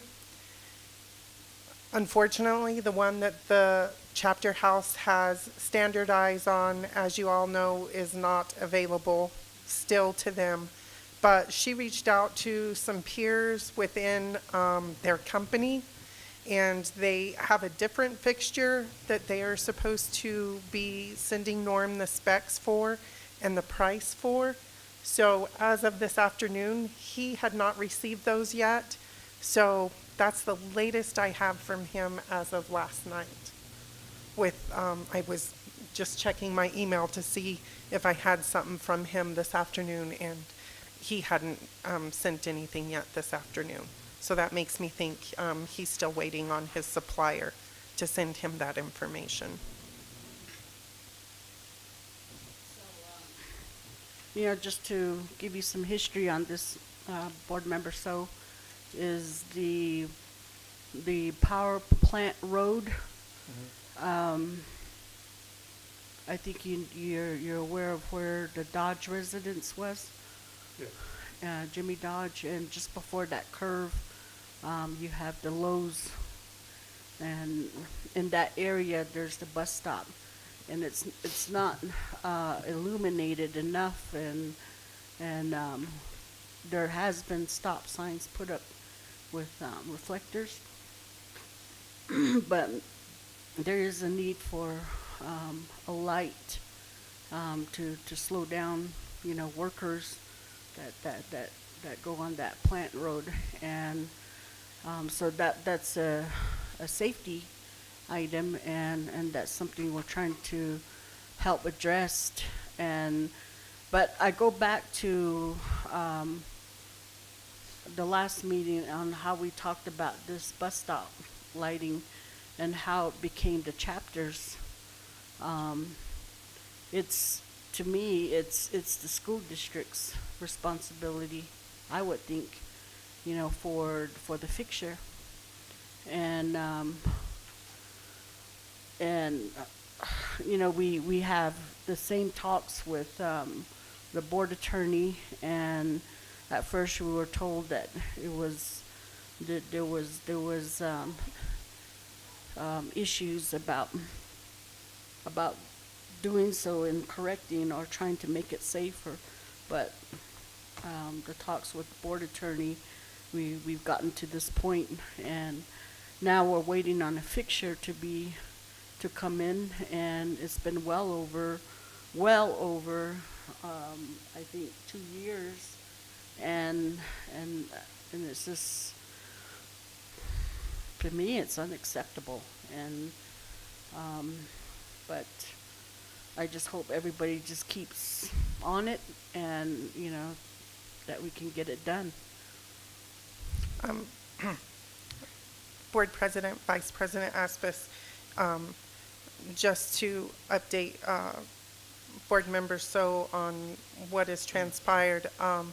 Our district council met with the chapter house in conjunction with N2A and ourselves. There was an agreement came to that the district would supply materials in placing the pole for the light fixture. We're not able to do that until they have that light fixture because of the way that the light fixture attaches to the top of this pole that has been supplied. And the fixtures that the chapter house has on their road leading up, that's what they wanted to standardize on. Then COVID hit. So we all know what happened to COVID. It threw everything in a tailspin. The manufacturer that they were getting their lights from was based out of California. They have since moved everything to Texas. So now the only option they have for the product is from France. And the cost to ship the fixture from France to the States is astronomical for one fixture. So this has led President Begay to go back to his supplier, and through the communication this week, as I understand, she's reached out to her company to see if somewhere within their company they have a fixture that could be a substitute. It sounds like they have one. It sounds like maybe the only difference is a color in that fixture. I haven't seen the spec sheet yet on what they're proposing, but it sounds like it may be something that the chapter house is interested in pursuing with their supplier. So we're just waiting for that fixture. Okay. Okay. Thank you. Just to bring you up to speed, it has been, seems like a year or more. So this is not something that you can, that's domestic, you can switch locally, or? It's a solar light is what the fixture is. It's a solar application.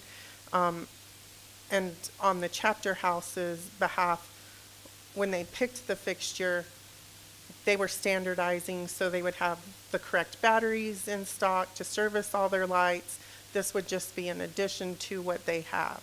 So that's what they were trying to standardize, so that they could just have one item to support their system.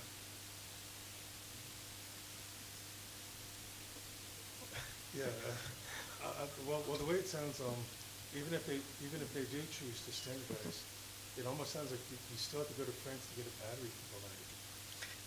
I can't speak to that. I'm not sure where their sales are coming from for their fixtures. So, it's just another obstacle that we have in the clean energy world, that we're trying to. Mhm.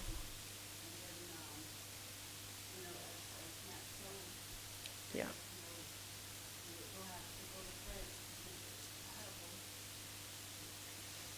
Yeah, and I mean, I'm- well, there are tons of solar lights all over. Right. Just, Right.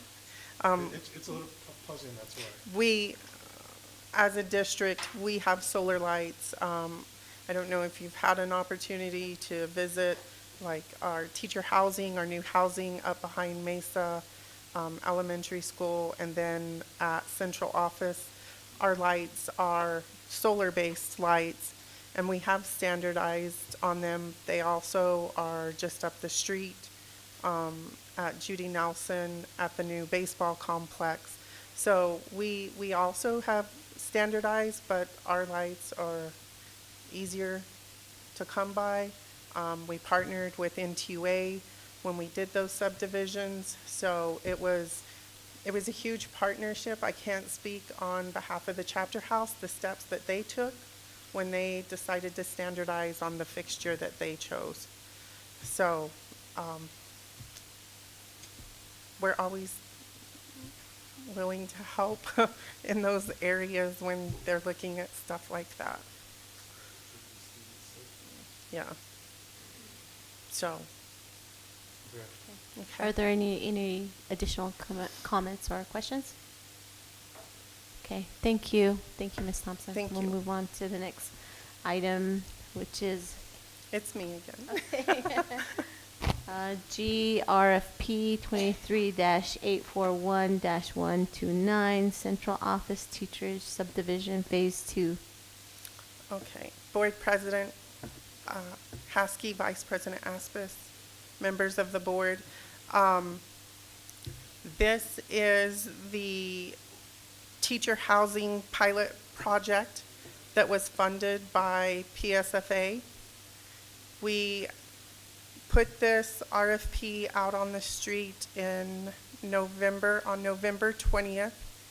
We held our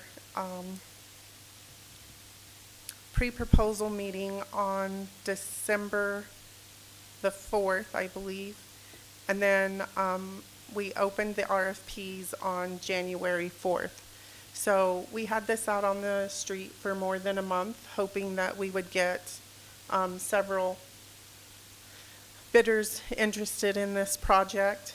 As I said, this is a pilot project that we are the guinea pig for Public School Facility Authority, PSFA. We are the first district to be awarded, and our project cost that we submitted to PSFA was $2.2 million. PSFA funded the project at $1.386 million, which is 63%, with the district's portion being 800, and I don't have that right here. I'd have to get it off my laptop. It's 800 and some change plus to the district's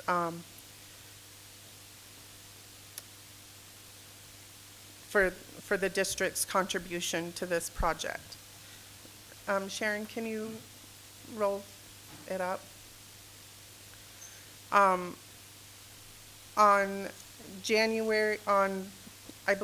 December 6th, we had to have the bidders, the general contractors who attended our pre-proposal meeting, submit letters of intent to bid the project. We had 3 general contractors show up. We had 2 general contractors submit letters for intent to bid. On bid opening day, we only received 1 bid from BM Sillison Construction.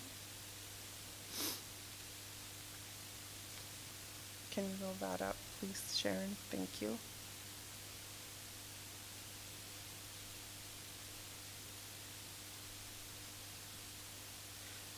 The proposal highlights roll back up, Sharon, to the bottom of this page. Thank you, right there. The proposal highlights were our historical working and relationship with the vendor. They displayed confidence in an on-time completion of the project. In the RFP, our project completion date we had targeted for November of 2024, and this contractor came in October of 2024 for completion of the 4 additional houses there at Central Office. Their safety plans are exemplary and comply with our CCSD policies and procedures. The vendor is local, native owned, and work will be 100% New Mexico produced. With that, I stand for any questions. Are there any questions or comments from the board? Go ahead. Ms. Thompson, they have done work with us before, and they're the ones that did those units that are currently down there now, right? Board President Haskey, Member Montoya, yes. They have completed 19 of the homes that we are currently have teachers living in right now. Yeah, we did that walkthrough, and they were pretty impressive. Yes. It was very nice work. To bring Mr. So up to speed, our teacher housing is a state standard. The state is very impressed with our teacher housing and the thought and the construction of them.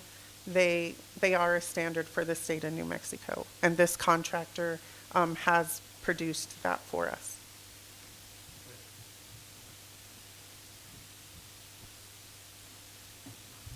Are there any? Yeah, I just want to say for parts, I hope they don't have to go to France for the parts. No, Board President, Member, so no, sir, they do not. We put a lot of thought into these homes. I would be more than happy to take you on a tour. We have one home that's not, that's vacant. It is the superintendent's home.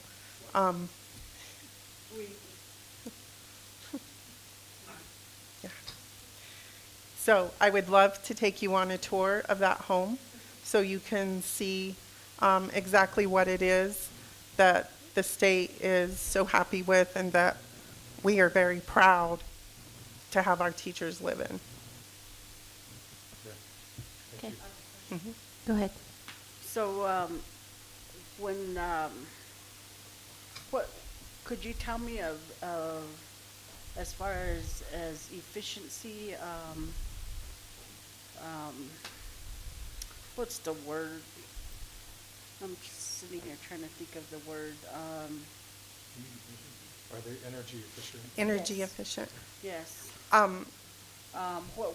What shows in those homes that you would say is energy efficient? Okay.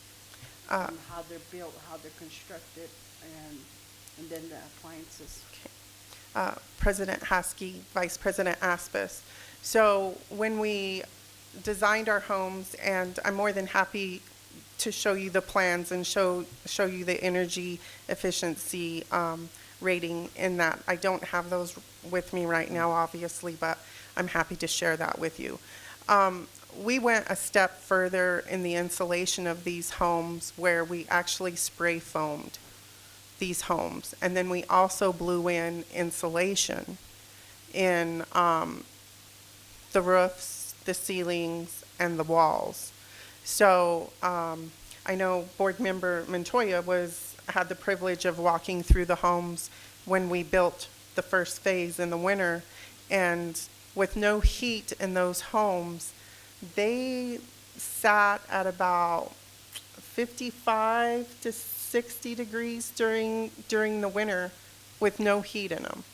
That was it. They were very comfortable. They just kept the doors closed during the day, And we have the clear stories, you know, we have the high ceilings in the kitchen and the living room. And the way we have designed the houses to set on the lots, we capture the sunlight from in the clear stories that also keep the homes nice and warm. So we really put a lot of thought into that, into the insulation. These homes are structurally rated for a Category 5 hurricane. Not that we're going to have a Category 5 hurricane here in Shiprock. We never know. That's correct. We never know. But structurally, they are designed to withstand a Category 5 hurricane. And I welcome you guys, if you approve this, I welcome you guys to come to the job site and really see the workmanship and what we put into these houses to make sure that these houses are going to last 60 years. You know, a lot of thought went into the homes. Go ahead. So I'm really glad to hear that. However, too much of insulation too could be hazardous to the wiring. Correct. And cause fires. So I hope that's not the case. No. But would you know offhand what the panel size are? I would not right offhand. I could get on my computer and pull up the plans. It would take me just a little bit. I could tell you after the meeting what the panels are. Yeah, I really shouldn't speak of this, but, you know, Teslas, but you have a gentleman over here that, anyhow, you know, most homes, the older homes, they have a 100 amp service, and so I'm wondering I think the new code now is 200 amp. So I'm wondering what, you know. And you may be correct, Vice President Aspis. Like I said, I will have to go pull up the plans because we do have refrigerated air on these units and central HVAC? heating. For the Oh, HVAC. wow. So they are super efficient. As you know, the state of New Mexico Building Code and the IBC has really become restrictive in conserving energy and the energy efficiencies. And you know, and that's one thing that, you know, I'm glad to hear, you know, the efficiency, and because then, you know, our teachers are not paying so much as far as utilities. And then as we talk about electric vehicles and that sort, we don't need to, I guess, you can't just bring home an electric vehicle and just put in an outlet and a charger, you know. It needs to be understood that the wiring size all the way from the transformer to the transformer being able to hold that charge. And back to the wiring, to the inside the house, all of that has to be all calculated. And Vice President Aspis, the district currently pays all utilities in our homes for our teachers. So our teachers pay, depending on a 2-bedroom or a 3-bedroom home, whatever that fee is, whether it has refrigerated air or our regular swamp coolers, our regular ACs, is dependent on what their monthly rent is for that home. But we pay water, sewer, and gas. The district pays for those utilities. Yeah, so I just wanted to ask, you know, as we're, talking about these units and make sure that those are questions asked. And I can, I'll get on my laptop and pull up the plans, and I'll email those to Mr. Carlson to share with you. all right, thank Okay? you. Okay. Are there any other questions? I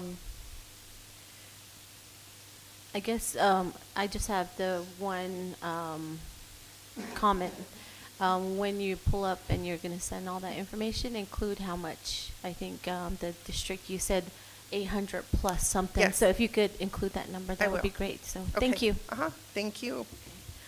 Moving on to the next item, G, H, discussion of the solar eclipse by Dr. Berlinda Begay. Dr. Begay, are you online? Good evening.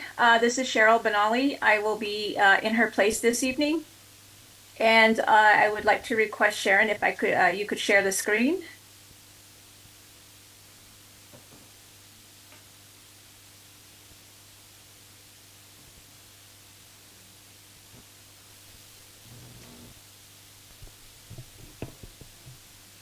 Hey, Cheryl, you're able to Okay. share your screen now. Thank you.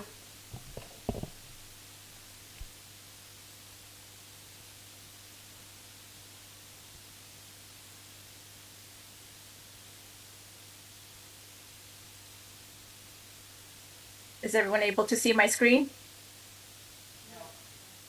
No, we're still pulling it up. Just on Okay. the online. So it,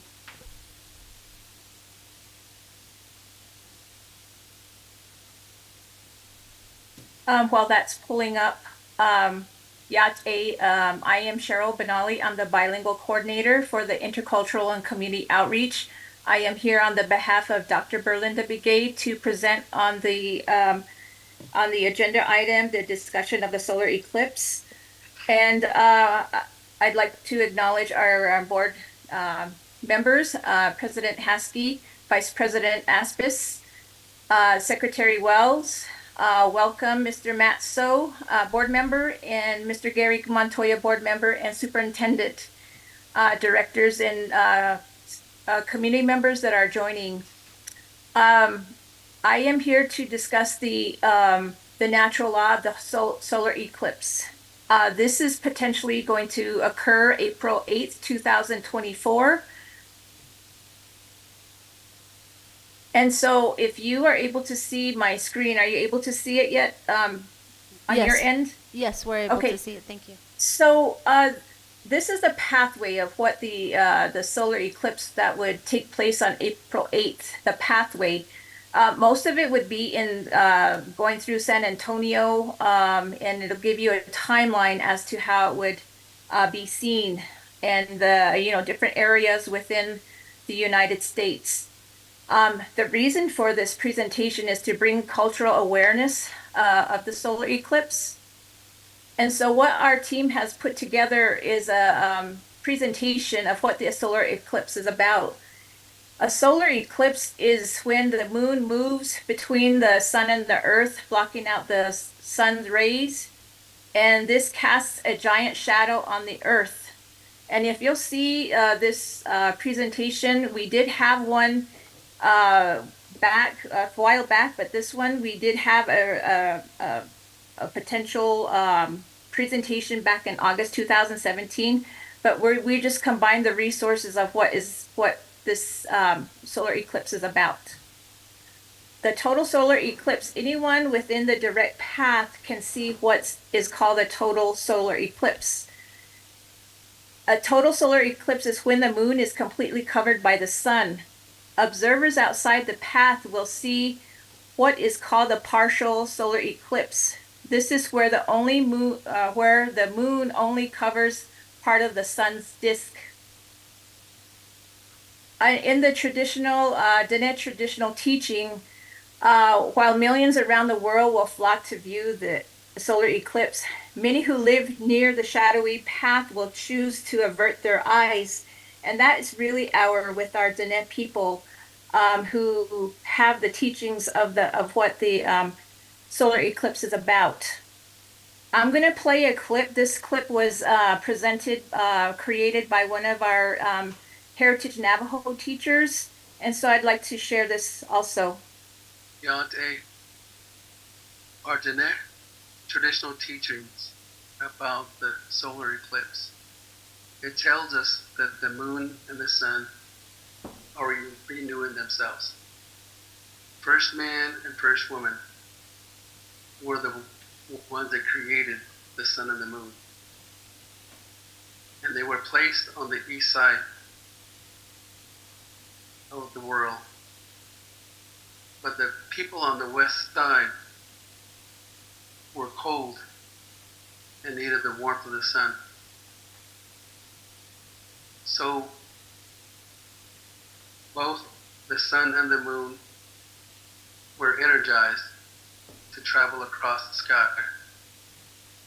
The sun left first, and he told the moon that when I reach the west side, follow me.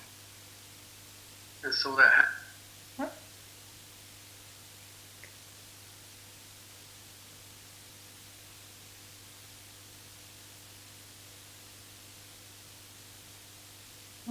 So as the moon and the sun travel across the sky, day after day, month after month, year after year, they grew tired and weary. So on this time, at the time, the moon had covered the sun to renew the sun, but also the moon blocked the earth so they would protect the earth people from the renewal process of the sun. So during this time, we're told that we do not look at the sun. We don't look at the eclipse. For at that time, they're renewing each other.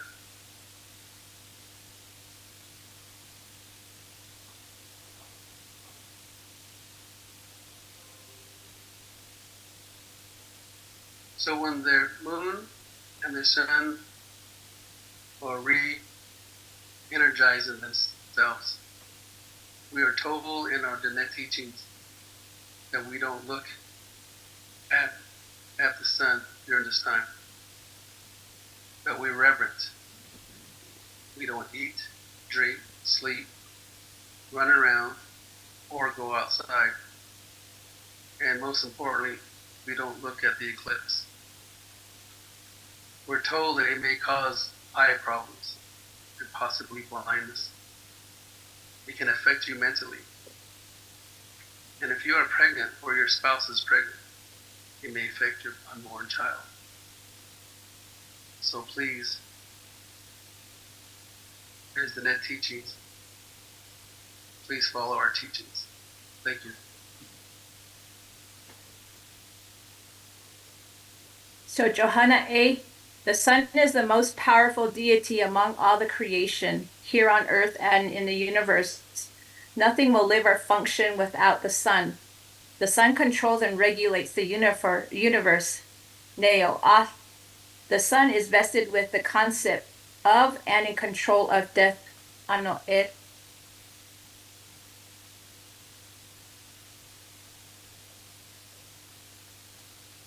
So the moon controls and regulates the earth, Neo, and the moon is vested in and control of birthing, O chief. The eclipse. When the solar or lunar eclipse occurs, it is believed that death occurs. That is the reason why an eclipse is termed as destra, either Johanna e destra solar eclipse or Johanna e destra lunar eclipse. A death is a sacred occurrence. There are certain necessary protocols that are observed when a death occurs, but most important, it is a strict reverence that is required in observing the occurrence of death. Yego dizil do hodolzin. Thereby, during the solar or lunar eclipse, strict acts of reverence are required and must be carried out. The rebirth and renewal. It is also believed that during an eclipse, the sun and the moon are mating. After the passing of the eclipse, when the sun or moon becomes fully bright, once again, it is believed that birthing has just taken place. It is believed that mating is to give birth to or a renewal to the universe and all creation. During the birthing renewal process, the universe and all creation are reborn, and there is growth and development amongst all creation. Due to the sacredness of the birthing and renewal, strict and comprehensive acts of reverence must be observed. The Diné ethics and principles of respect during the solar eclipse. Due to the very sacredness of death and birth, the reverence is required to be displayed during the eclipse is very strict. There is only one way to be reverent during an eclipse. There are no shortcuts. One cannot simply smudge ash or place core pollen upon themselves and exit their homes to carry on as if there's just another day. The following acts of reverence must be carried out during an eclipse. Must stay inside, preferably in our home. Cannot eat or drink anything. Cannot be asleep. Cannot brush or comb your hair or wash yourself. Cannot be intimate, act with your spouse or the opposite sex. Cannot needlessly move around, required to remain calm and still. You cannot look outside. You cannot look at the sun while the eclipse is occurring. Yes, it also means the shadow of the sun through a pinhole or any apparatuses. One cannot be using the restroom. The effects of an eclipse, if you look at it, will develop eye problems, unexplained sunburns or rashes, will develop diarrhea, digestive problems will develop, and unexplained migraine headaches will develop. If a woman is pregnant or prenatal problems may develop, and when the child is born. The child will act certainly will develop digestive and skin problems. There are ceremonies to put one back into harmony. However, it requires a 2-day ceremony with an overnight portion and sand painting. The Diné prayer and song of the for the eclipse. During the eclipse, one must be in full prayer and reverence. Prayers focus on the concept of the sun and moon through and ending, and to pray about the ending of bad, evil, and or ending of phases of life. The prayers must be focused on birth renewal that will arrive when the eclipse ends. Prayers must be about a better future. Prayers during an eclipse must be about the creation, ending, renewal, and the future of this creation, the earth, and the cosmos. If one knows the songs that are sung during the eclipse, those songs can be rendered at that time.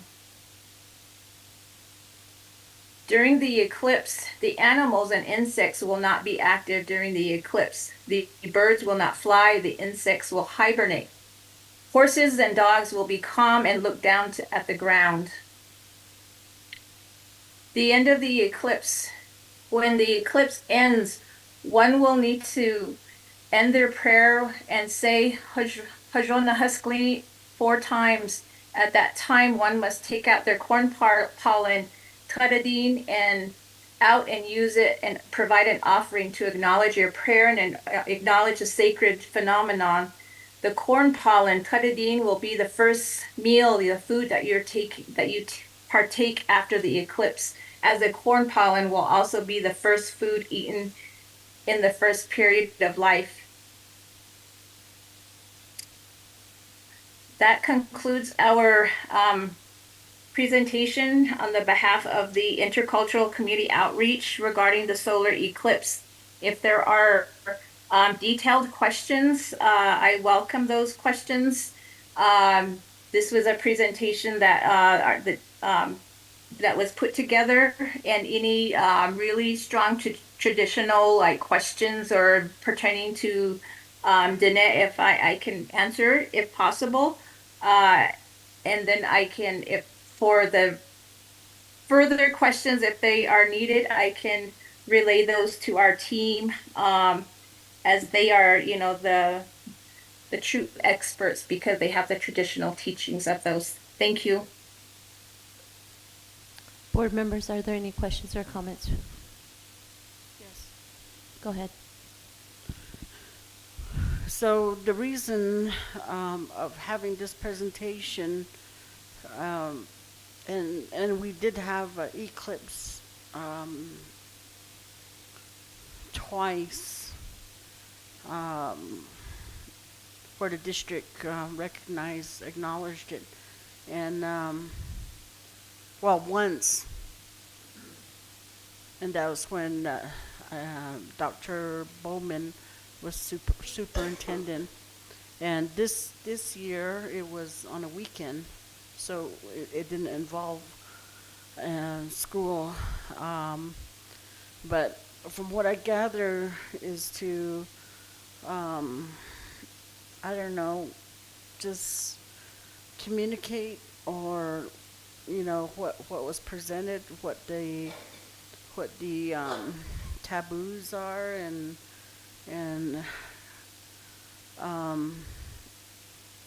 what does this look like, because this is going to be on a Monday.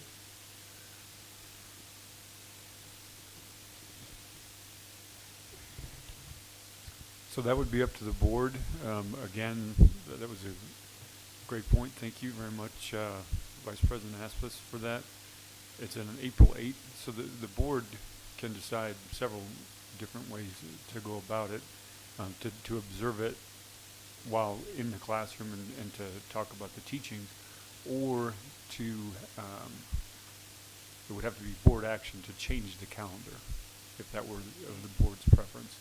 And there are a couple ways to do it. We do have March 29th as a Friday.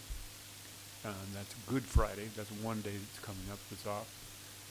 We also have on April 22nd, we do have off for Navajo Nation Sovereignty Day. So those would be possibilities if the board chose to swap out a day, and that way we wouldn't have to extend, and could also extend the school calendar another day as well. What were the days again? So there is March 29th is Good Friday, which we have recently traditionally been celebrating. It hasn't always happened, but obviously that is for the Christian calendar. And April 22nd, which is Navajo Nation Sovereignty Day. Just in the background, I don't know if this is pertinent or not. We did look at, in a cabinet meeting, we looked at the schools, the districts, the main districts on the reservation, which is Window Rock, Chinle, Tuba City, Ganado. Those districts did not take off for the eclipse, did not build that into their calendar. They also do not have Navajo Nation Sovereignty Day. They're open for both those, just for your reference. Yeah. So how, okay, I'd like for somebody to reach out and see how they were able to stay in school, and what happened, or what, how they observed that, and maybe that's something that the district could do in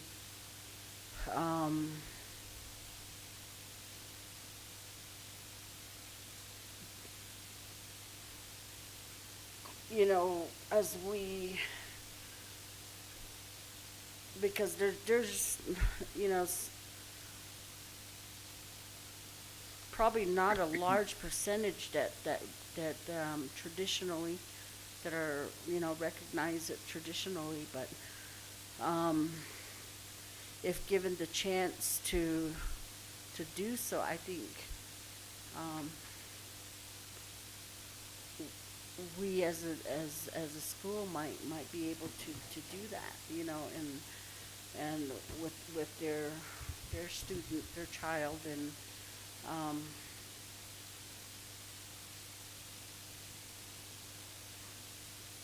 and and the way that it could be presented back to PED as a, you know, that's a cultural, our culturally tied, because as we said, you know, there's a lot of students that, you know, that they don't, as well as not having parents, they may have grandparents, or, you know, they may have a lack of finances, and, you know, and but they do want to know their culture, you know, and it would give them that chance to do so if they stay at school. I don't know. That's my thought on it. And to hear, I think you probably know that a lot of BIE schools are probably the same, because a lot of them are boarding schools, so they can't just send them home. I would defer to Mr. So. Yeah, I think it's basically school to school. I think the last time this happened was, what was it, October 14th?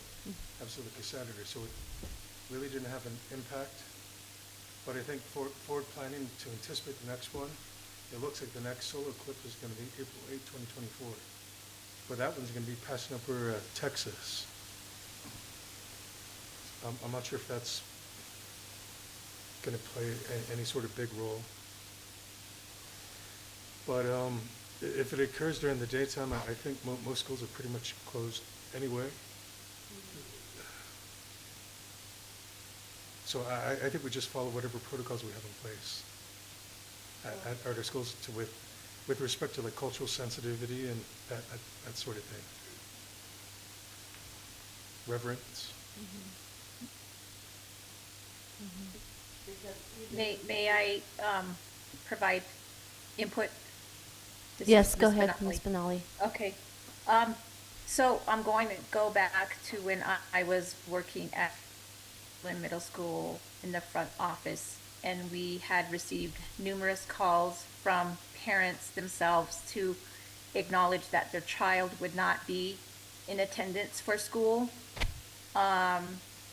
And I don't know if Power School still has that, to where it coded it as a ceremony where the student was excused, but that was what happened before, way before the what was Vice President Aspis was referencing, where Dr. Bowman took action during that time to observe that. But I think a couple years before that, I think it was under Superintendent Levinsky, he, that's what I observed, is that the school, as working in front, the parents called and they said they weren't going to have the child come in. But I also know that if the child is recognizing time of reverence for any type of ceremony, I think there was a code in Power School, but I'm just putting that out there. But I just wanted to acknowledge that. Thank you, board, for acknowledging this this particular topic. Thank you. Thank Comment. you. Are there any other questions? Okay. I guess more of a comment. So what it sounds like to me, for those people who are wanting and willing to partake culturally, that the district should at least acknowledge that and respect that time. And I'll give an example, personal example for my son. He's serving up in Fort Lewis, Washington. And a few days prior to the actual eclipse, we sent him 3 different emails explaining, so therefore he could go to his platoon sergeant's company commander and explain who he was, how he respected it. And to our surprise, the people that were in charge of that company, because they were actually out in the field at that time training. They had enough respect and reverence for him and what he believed in that they actually set aside a vehicle, blackened it, darkened it, and let him sit in there for that 3 hours alone and respect that time as a Navajo gentleman would that respected their culture. So I think in that same way, we can certainly do that with the schools if parents were wanting to have their children respect that.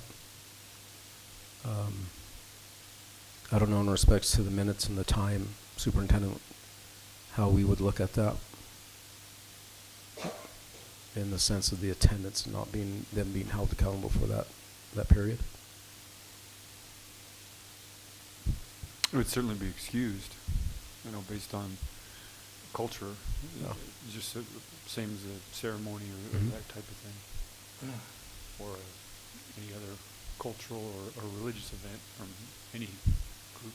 Yeah, because there's people who take pleasure in going out and viewing and partaking, and they have those parties. They had them in Farmington that day when we had that last one. So, to each his own and how they respect it or view it.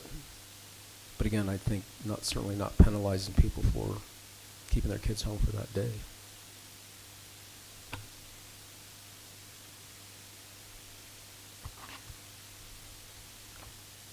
Okay, I completely agree. I also am in the mindset that they should be excused. I mean, it's really up to the parents to decide if they're going to traditionally recognize that or not. And so I think we should, if it's not in policy, it should be something that we need to look at so that it is, that we are sensitive to those ceremonies and other things. I'm sure that we do have something about ceremonies, and this is just another example of one of those things. Thank you. If there are no other questions, okay, go ahead. Yeah, just kind of add to the superintendent in respects to how we honor language and culture in our classes and the classrooms, certainly allowing them to adhere for that period of time and not held against them to do the same. Just add one more thing. This is listed as a consent agenda item. If there's no actual action other than the suggestions that the attendance be excused, I would imagine that it might need to be pulled from the consent if there's not going to be a change of any school calendar or anything like that. Okay. I mean, it's not. It could be revisited, obviously, but at least for today's meeting, since it's on the consent agenda. Go ahead.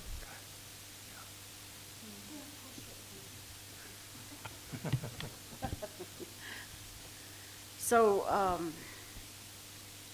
I guess I go back to Yazi Martinez, and I go back to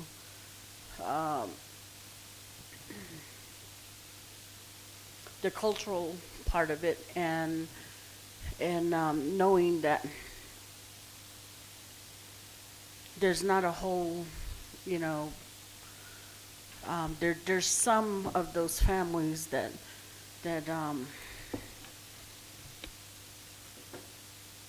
and they probably don't want to admit, but there are cases where some don't know what to do. But I believe that, as Ms. Benally, Cheryl Benally, given the chance from ICO, Dr. Lopez, I mean, we talk about, teaching that part, and if given the chance, could we have that during school, where it'd be a teaching day of what not, or how to observe an eclipse, and are we open to that as well? And that's why I'm saying I don't know what other schools do that have a high percentage of Navajo. And, I went to my sister-in-law who's Pueblo, Laguna, and I asked, what do you guys do? She says nothing. And they don't observe it. And so, and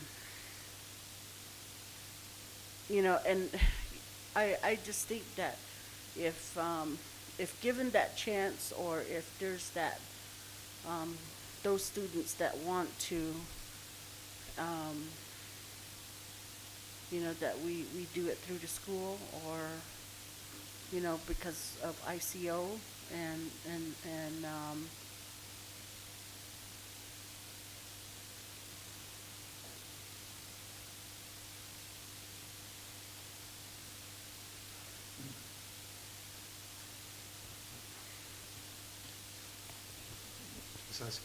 I'll just add really quick. Okay, good. Yeah, I'll just add really quick. Is this not an item that's covered under Board Policy J1900? It says release time for religious instruction. So maybe this is something that the superintendent can refer for like further revision to add. Probably, I guess you could say an exemption for this type, for observance of religious ceremonies, or eclipse, and eclipse in this case is part of an excused absence in that regard. So just probably updating that part of our policy to make that adjustment. That's what I'm saying. Even though you allow for that time off,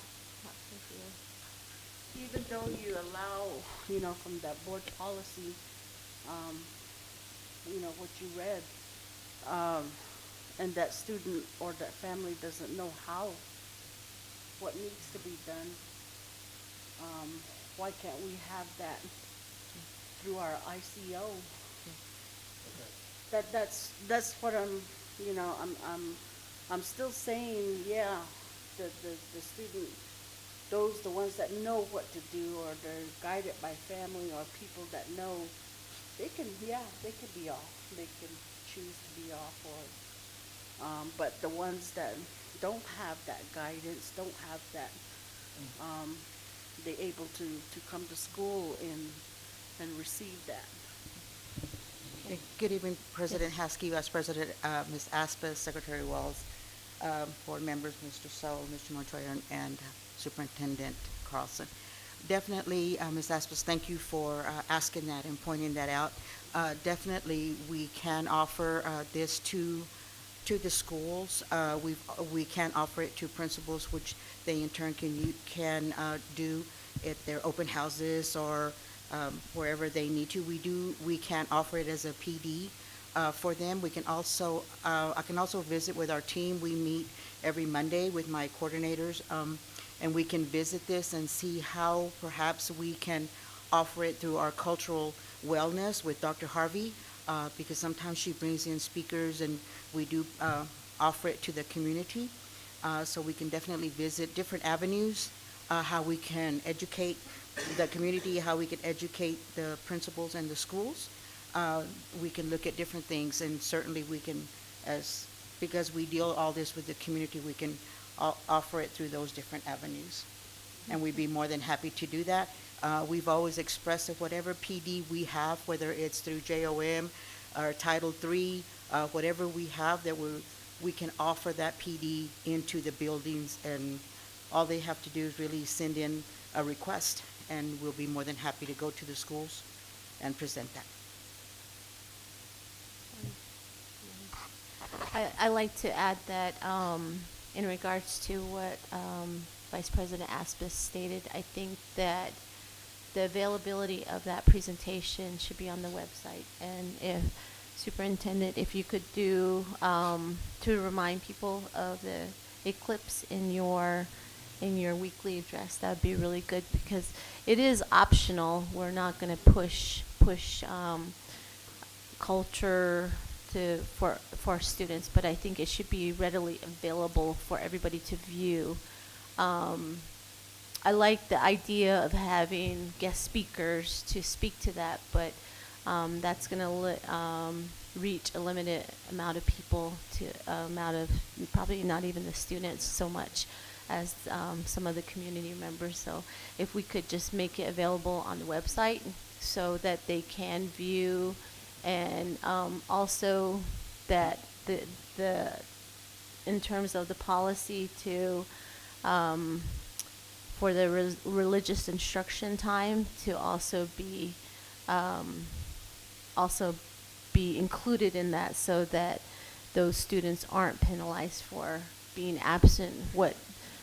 However the parents choose to spend that time during the eclipse, that would be great. We can definitely get with Mr. Noble, and we can put that on there, and we can also send out a robocall to Okay. remind the parents when it gets close to that time, Mhm. and remind them of that. I do recall during my time as a principal that during those times, or any kind of cultural event in our power school that we had, that was an option. So when parents did call, those excuses, those absences were excused because of that policy. Thank you. Thank you. Go ahead. So, it just brings back to mind, that House bill about, PED wanting to have the say-so in our school calendars, and then ultimately remove the board and have local control. This is why it shouldn't be that way, is because they don't know the needs. They don't understand culture. And even I was very surprised when when I questioned my sister-in-law, and to know that they don't, I was very surprised. But they do it differently. And so, but this is the exact reason why, that the school boards need to stay intact. Thank you. Just one quick thing. We do have codes exactly for this. One is excused full day absence for cultural observance, and another is excused half day absence for cultural observance. So we do already have some of that in place. Okay. And if we could just make that clarification when we are speaking about the eclipse, the upcoming eclipse, with parents and with staff members, to make sure that they're aware of that, the religious, this policy, J-900, I believe. So, 1900. Thank you. If there aren't any other questions or comments, we will move on to the next item on the agenda. I report on That last item. I gotta have a note here that says no, with that, our science teachers should not be putting pictures up of the eclipse as well. And showing that to, and, or be, have a disclaimer or something, to those that do observe and do recognize that are traditional. Thank you. Great, thank you. We will move on to item I, report on provision of transportation for away sporting events by Cindy Three-Door and Michael Switch. Good evening, Board President Haskey and board members, Mr. Carlson and Mr. So, welcome.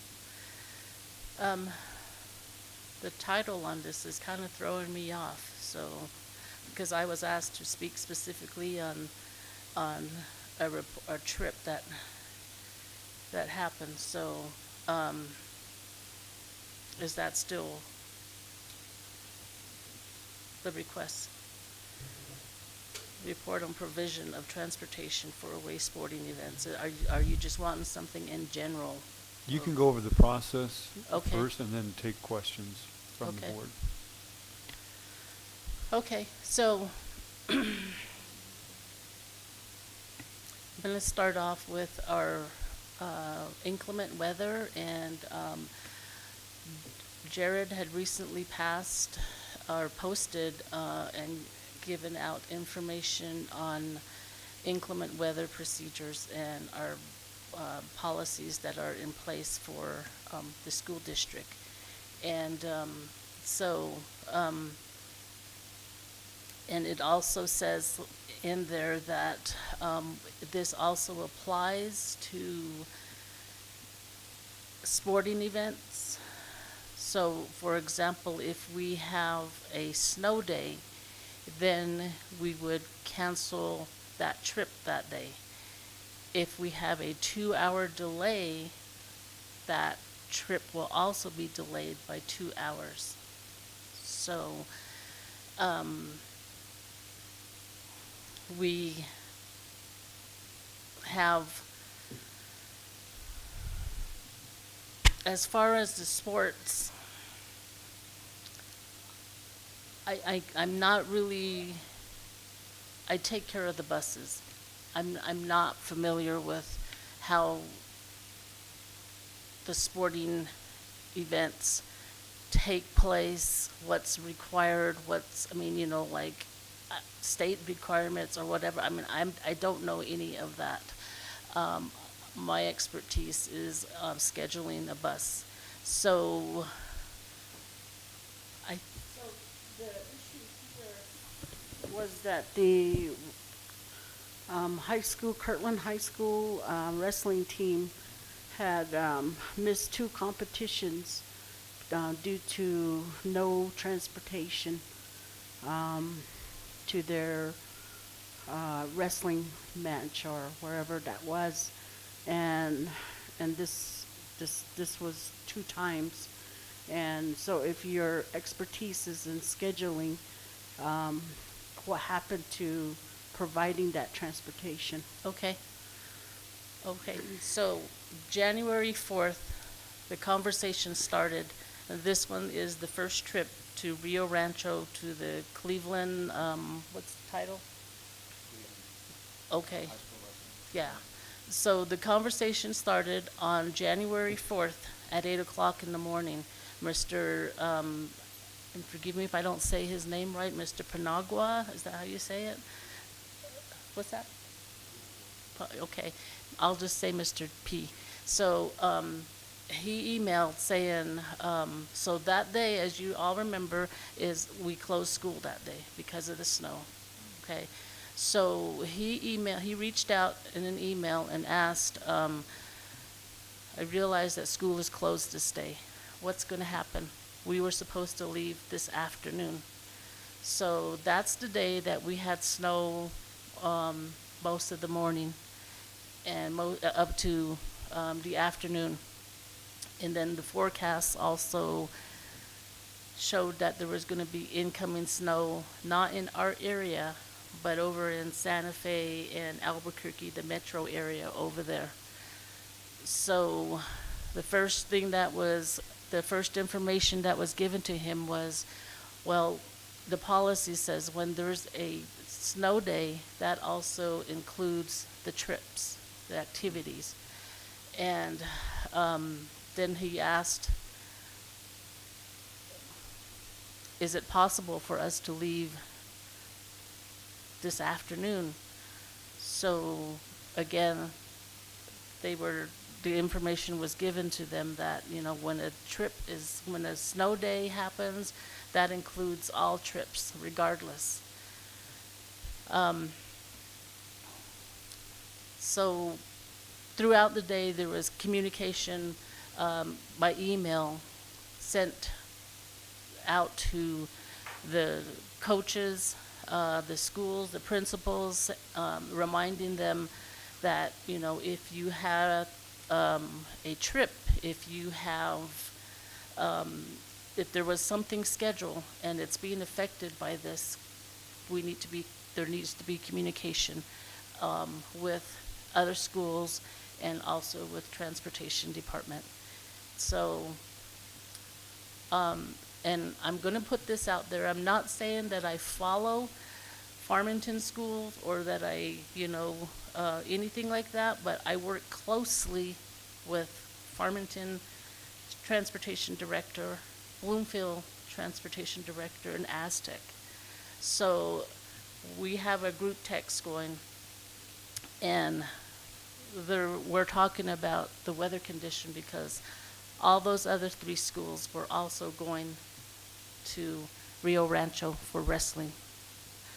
And with getting all the reports coming back and text messages among everyone, they were canceling their trip because of road conditions.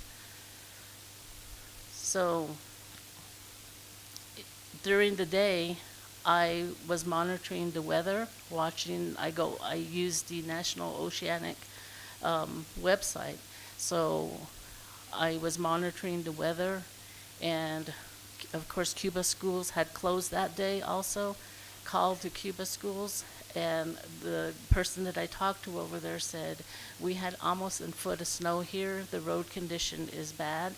Although we have our trucks out, it's not helping because the snow is still coming down.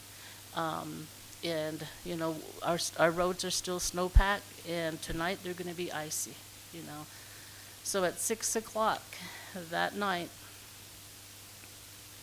I had a group text between myself, Mr. Switch, Candace, and Peter. And I told them, I said, I'm not comfortable putting a bus out there at 5 o'clock in the morning because right now it's 6 o'clock.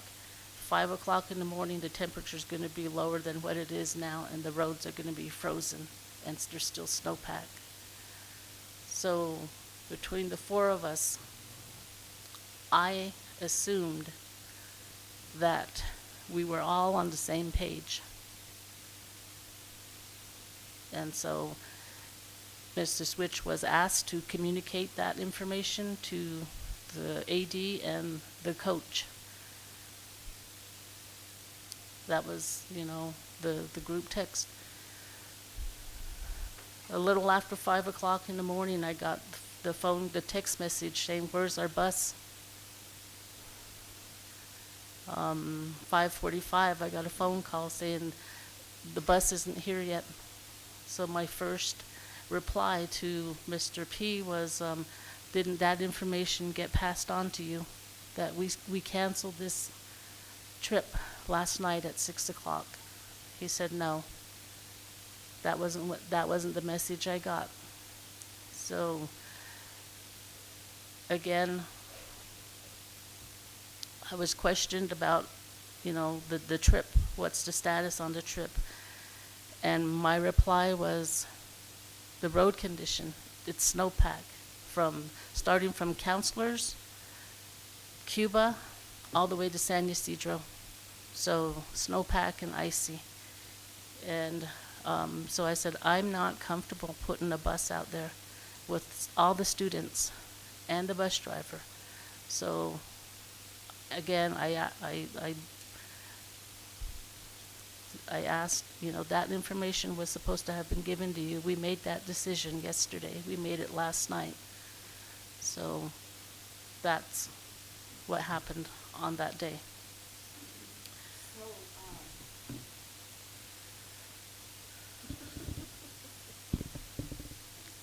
So the text messages were between yourself, Switch, Candace, and Peter. And that Peter. Yes, Mr. Desmond. So what happened to the coach? So, good afternoon.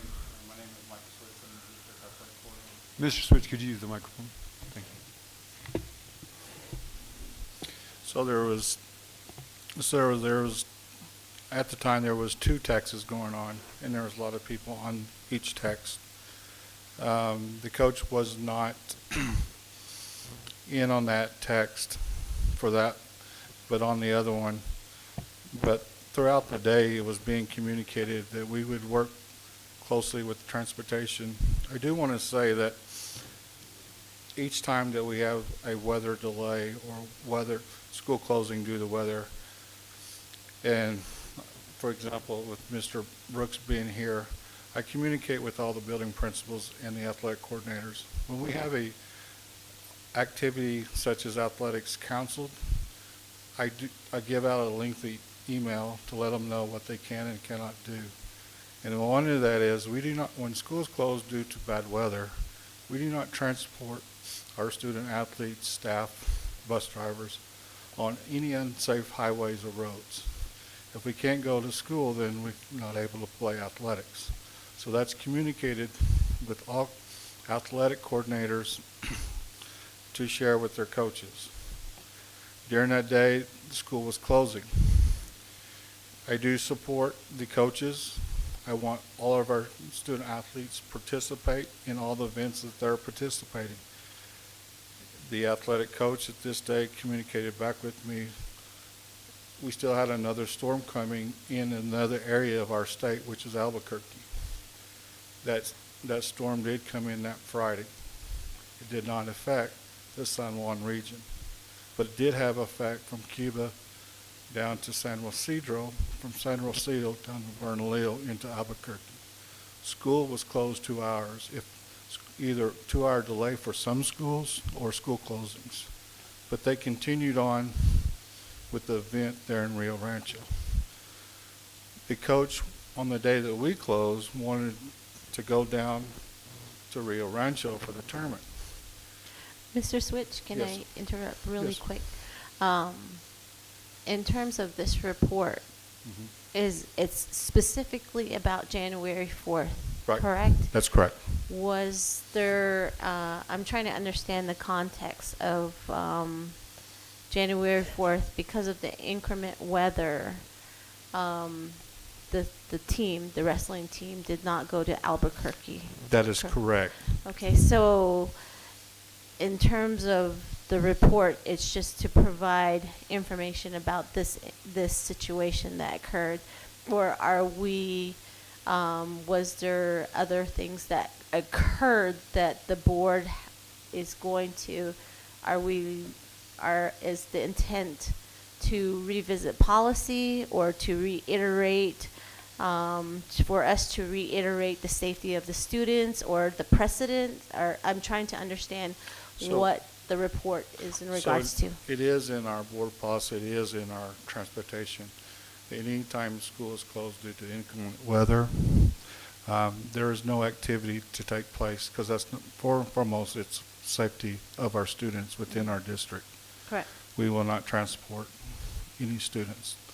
And I just follow the chain of command. I communicate with Cindy here and Candace. They give me feedback of what the roads are like. If it's unsafe, we are not putting our buses out there on the roads and highways. Was there a situation or an issue that came up, the reason why if you can kind of move to that? Yes. That would be great. So with all the text going on, and once this did take place, I did, after this happened, there was a lot of communication, breakdown of communication. The following day, I contacted Dr. Benedict. I contacted Brian. And I want to say this, I did reach out to the parents as much as I can of the wrestling team. I made every effort to visit with the ones that I knew that called my office. So I have visited with them, and I told them that we were going to having a meeting today, which we did, and we were able to iron out the situation. We do have a good communication policy in place, so if something like this does happen, they'll be clear as far as who to make contact. So we did meet today as a team to clear up these issues so it doesn't happen again. And who needs to be in the email, who needs to be in a text. I have reached out to parents to let them know that we have fixed the problem. I've also told the parents if they still have some questions about our meeting today in reference to communication, transportation, they can still call my office. But I did reach out and made every effort. I will do that tomorrow again. Of those parents I didn't reach today to communicate with them, but we did solve it today. Okay, I appreciate that. And if there's policies and all those things in place, I think always is that we err on the side of caution with our students' safety in mind at the top of everything else. But I appreciate your reports. Are there any additional questions for the board? Okay, thank you. So, first of all, I thank you, Ms. Theodore, that, you know, in your presentation, you talked about how you assumed that this was being communicated back. And I appreciate that because, you know, the parents were quite upset. And if I were in those shoes, you know, I'd be upset as well, because I think what's not stated here is that some of them chose to make the drive themselves. And so when I spoke of this to superintendent, that was the first thing, was that it was a weather issue. And I didn't say anything else because, you know, I wanted to hear. And but some of the parents chose to make that drive themselves. But yes, I think everything is in place as far as policies, as far as, but, you know, and I'm glad it was admitted that somewhere we forgot to tell the coach. And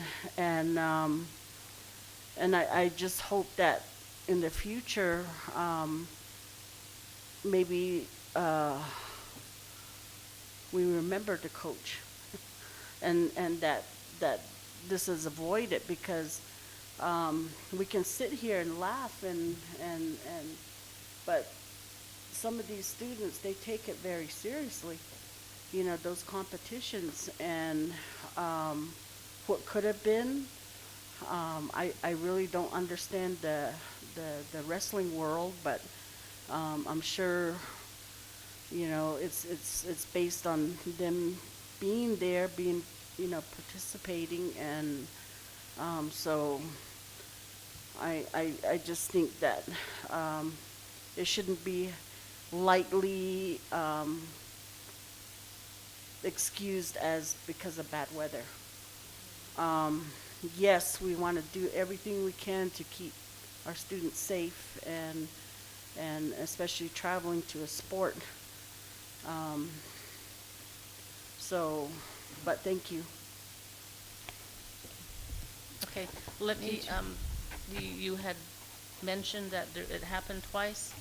Yeah. So okay, so the continuance of that was, so that happened, that the trip was canceled on Friday. They didn't go. So that Monday morning, we got an email. I got an email from Mr. P and the coach, and they said, because we missed that tournament, we want to make this up in Mancus on Wednesday. So I told him to reach out to the Dr. Benedict, and I said, if she approves it, I'm fine with it. You will need to send an update the itinerary, because the itinerary that's on file is to Rio Rancho. So update the itinerary, update the date and time, update the requisition, because they wanted to use the same requisition. So they said, okay, we'll get it done. We'll get it done. Wednesday at 3 o'clock, the high school called and says, where's our bus? And we said, nobody's updated anything. So couple of people at the high school said, we dropped the ball, we forgot to go in and update everything, and we forgot to send transportation that information. So, but we scrambled, and we did get a bus over there. They did make it to Mancus, so that trip did happen. Was it on time? They was a little late, but they contacted the administration staff and the athletic coordinator, and they was athletic coordinator at Mancus High School, and they was very understanding, and they were still able to compete with all their matches that were scheduled for that evening.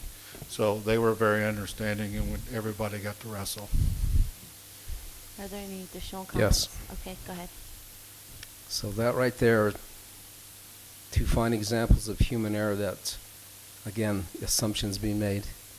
And I appreciate your due diligence on both sides of it. The fact that you went out of the way, not necessarily that you had to, because they made the mistake. But you found it to be able to try to correct it and get them on their way. And I also commend you on making the decision that you did to shut them down and not send them down there.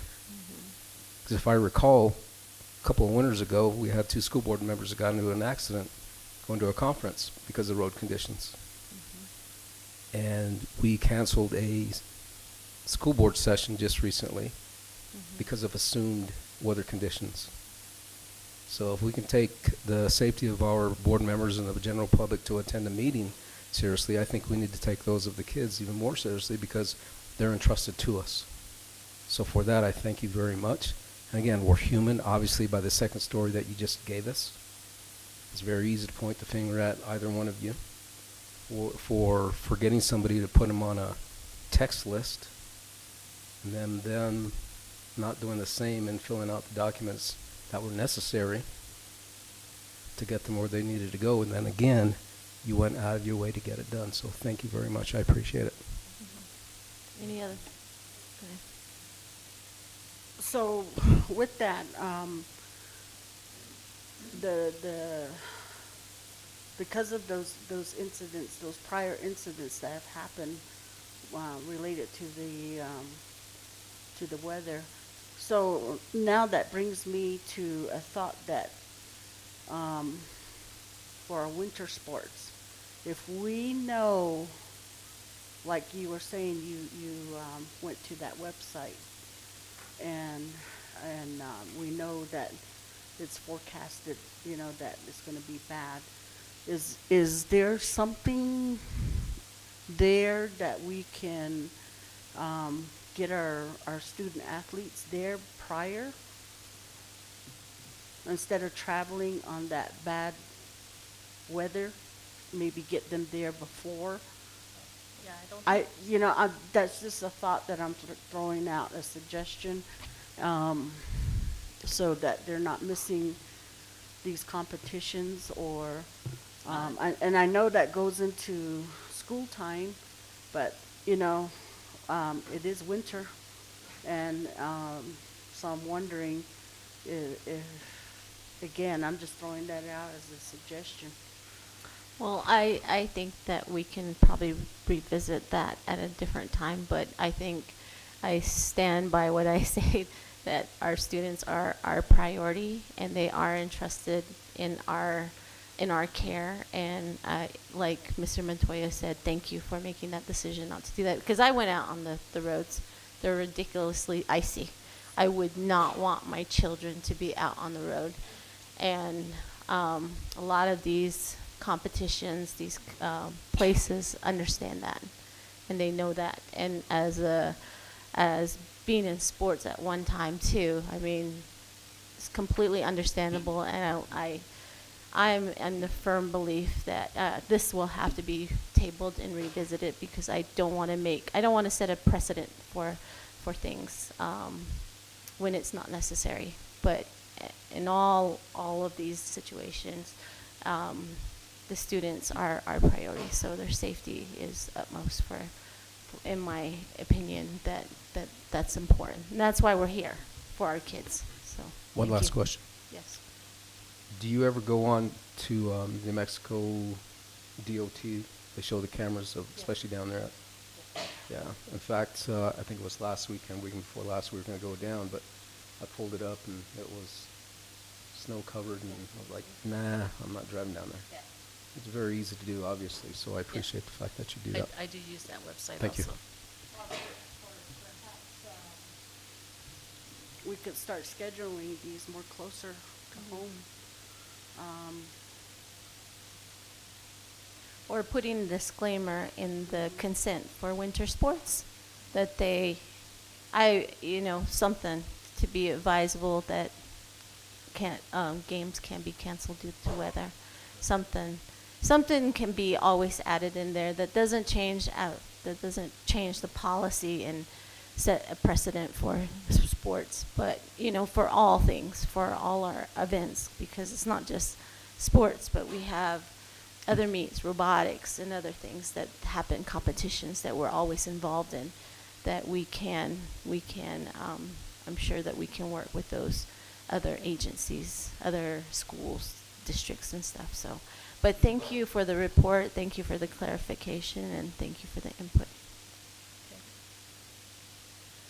Okay, moving on to the next item, J, Utilities Comparisons Report by Carol Gonzalez.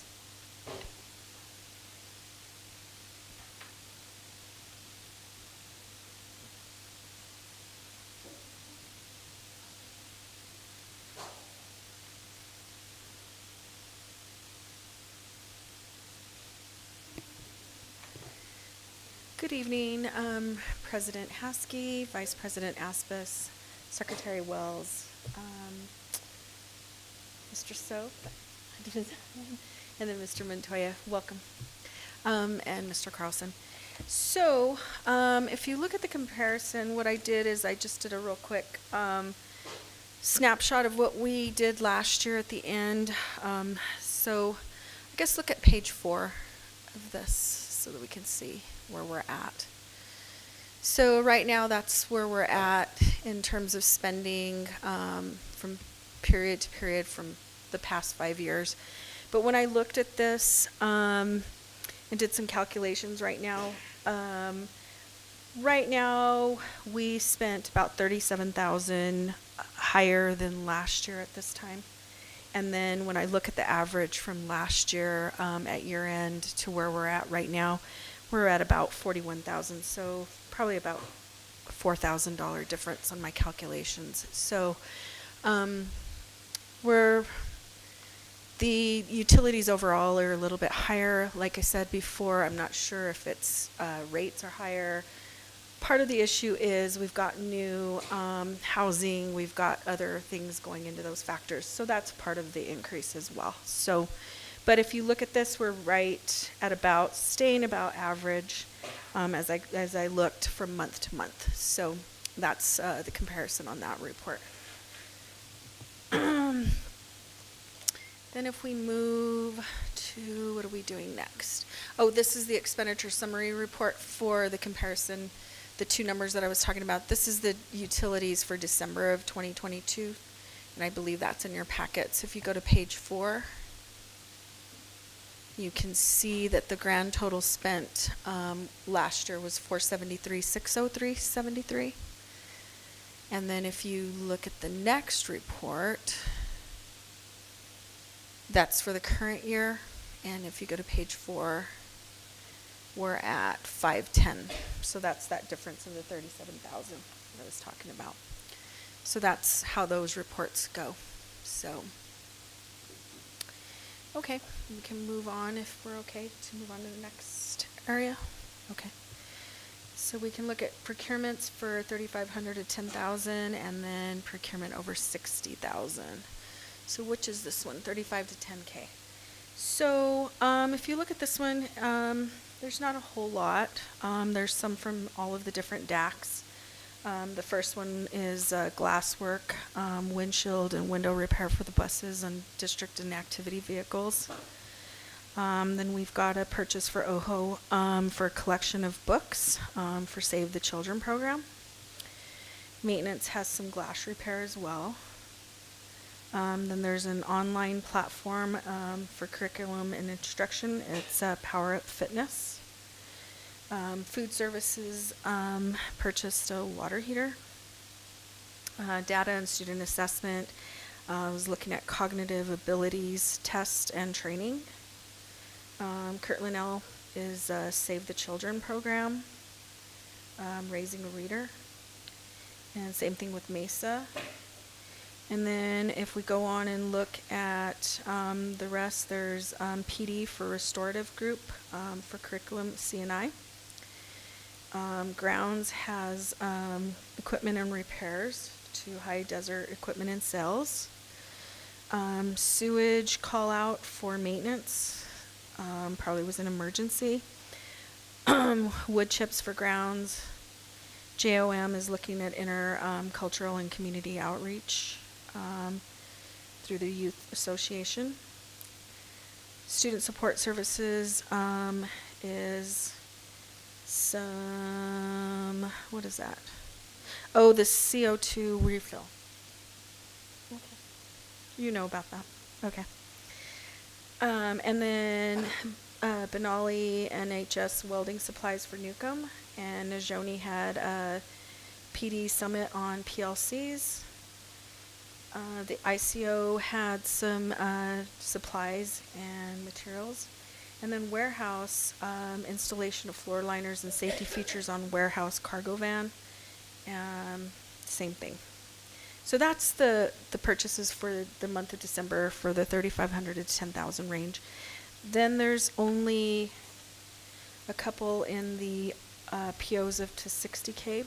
So Oho Elementary had school outfitters for whiteboard activity tables. Madam President, I have a question. Yes. Ms. Gonzalez, back on that PO of 3,500 to 10,000, first one, line 1 and 2. Glass guy, is that somebody locally? Is that a national vendor, or is that homegrown? That I'm not sure. Glass guy, do you know if he's a local vendor? Local Farmington. Yeah, that was my question, because I know they sold that to, I think it's Safe Light. So that's why I was asking that question, because whether or not that gentleman, whoever provides this service, is going to be able to do it on the same level or a lower cost than a national retailer would. Okay. That's why I was asking the question. Thank you. Nice. Okay, good. Okay, and then the next one was for Dream Dene, paying them their reimbursements for their federal grants. Brady Industries for the warehouse for cleaning supplies. And then TBA, BSN Sport or Sport Supply Group for school weight room supplies and equipment. And then maintenance, Winters Construction, dun dun dun, the new warehouse, finally, PO for that. So that was done. And then CES from out of the superintendent stack for new vape detection installation at the high schools. SHS, TBA, CPHS, KCHS, KMS, NHS, and NMS. So Question go ahead. to the superintendent. What's the efficiency and effectiveness of that detection device for vaping? That's a loaded question. I'll do the best I can. It's been identified as one of our main problems at the high school level and also the middle school level.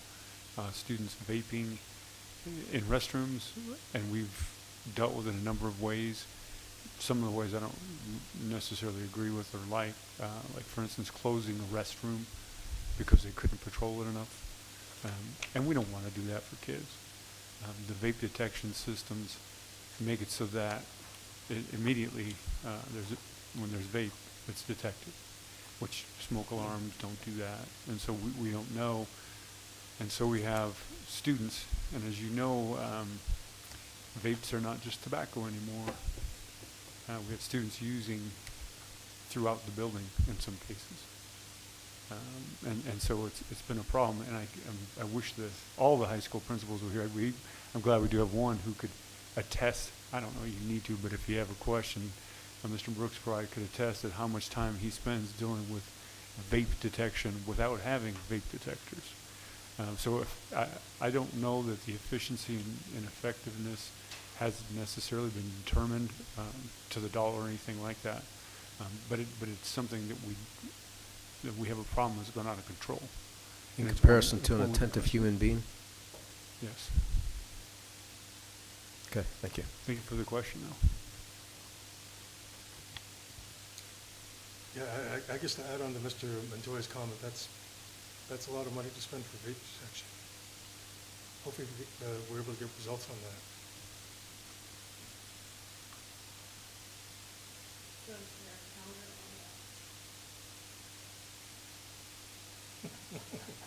Yeah, I wish I never had it. No, it's fine. Questions are good, huh? It's always good. Okay, so that concludes that for the letter K procurements. So if you're okay, we can move on to L. Are we okay with that? Yeah, okay. Yep. So here's the distribution listing for operational. And in the month of December, I was going to say July, I don't know where I came up with that, but the month of December, we're at 4.3 million. So if you go all the way to page 85, that's all the payments that were made for the month of December. 4.387, and there's all the detail that you guys have, so you can see what was purchased, etc. And then in activities, go to the next one. The total spent there was $32,072.02. And there's what was purchased out of that. And next, if we go to outstanding check listing, for the month of December, there's $488,588.71 outstanding checks. And then in activities, $2,079 in outstanding checks. And then if we go to expenditure reports for the general funds, the 11s to 23s, in this period, 4.288 was expended on those funds. In grants, the 24 through 29s, there was 2.137 million.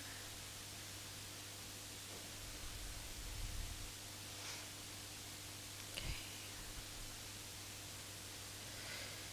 And then capital outlay and debt services, we had 6,811,000 was spent in December. And then if we go to revenues, if we look at the general funds, 11 through 23s, 1.1 million.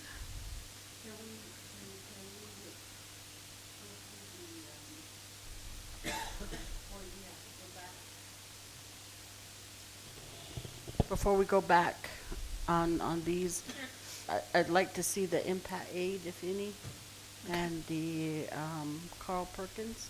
Okay. And SEG. So in the 11,000 right here, the SEG, if we look at, let's see, line 43101, can you make it a little bit bigger? No, stay where you're at. Just make it a little bit bigger. Ah, there we go.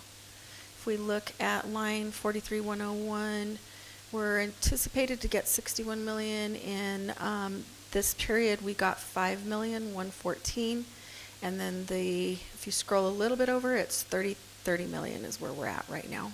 May I ask another question? Yeah. Since I think the SEG was up for redoing the formula. Is that the new formula now, or is? No. So what's going to happen with the formula is the The LESC is going to take all of that information to the legislators and give them an overview of what was discussed over this last year. But no decisions are going to be made based on what we worked on already.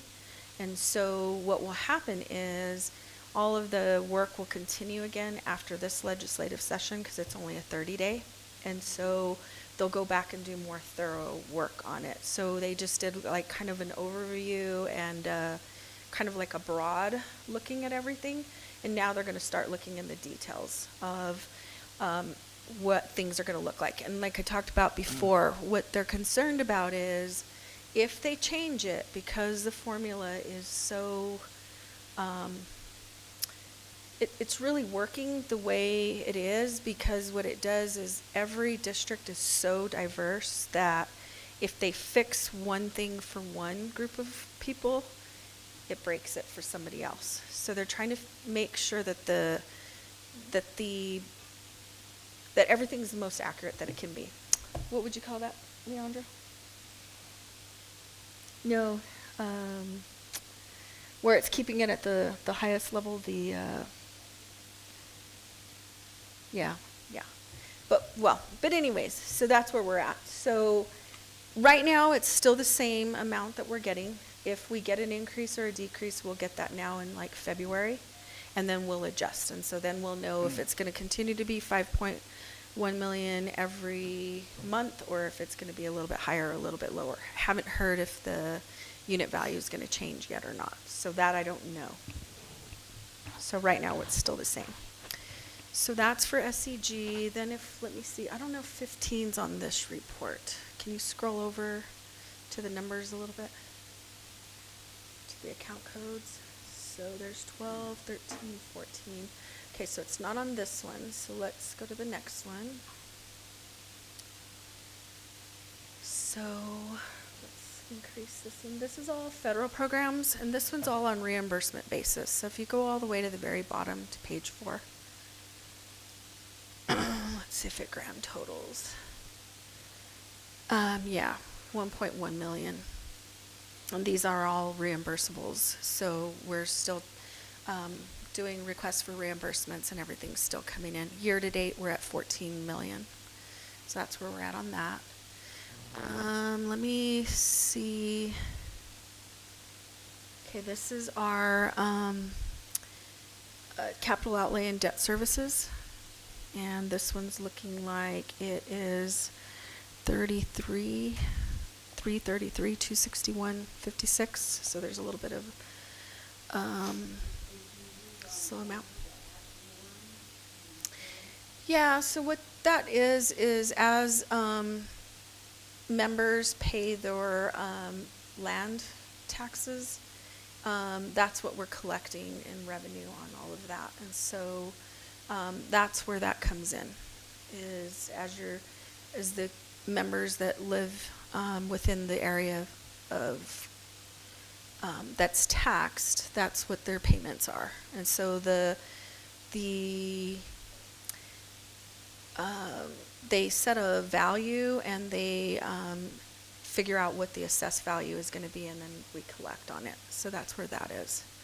Let's go back and look at one of the prior ones. Maybe it's in because I don't see, close this. Let's look at the other one. Let's look at revenues grants. Maybe it's in that one. Because I don't see. Okay, scroll down. Maybe she didn't include it because they're new. Okay, where's Carl Perkins at? Okay, so scroll up a little bit further. Okay, so it's 24176. So that one right now has received $12,490.56.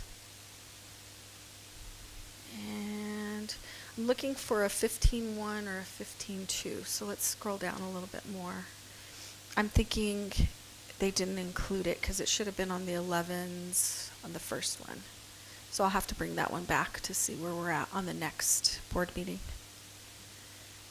27s, and it probably goes to 29s.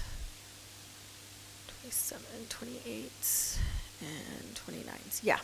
So it's not on this one, but I'll have to go back and have her add that on the next board meeting, that one's missing. Now that we've added the 15-1 and 15-2s. So, okay, so that's where we're at on that.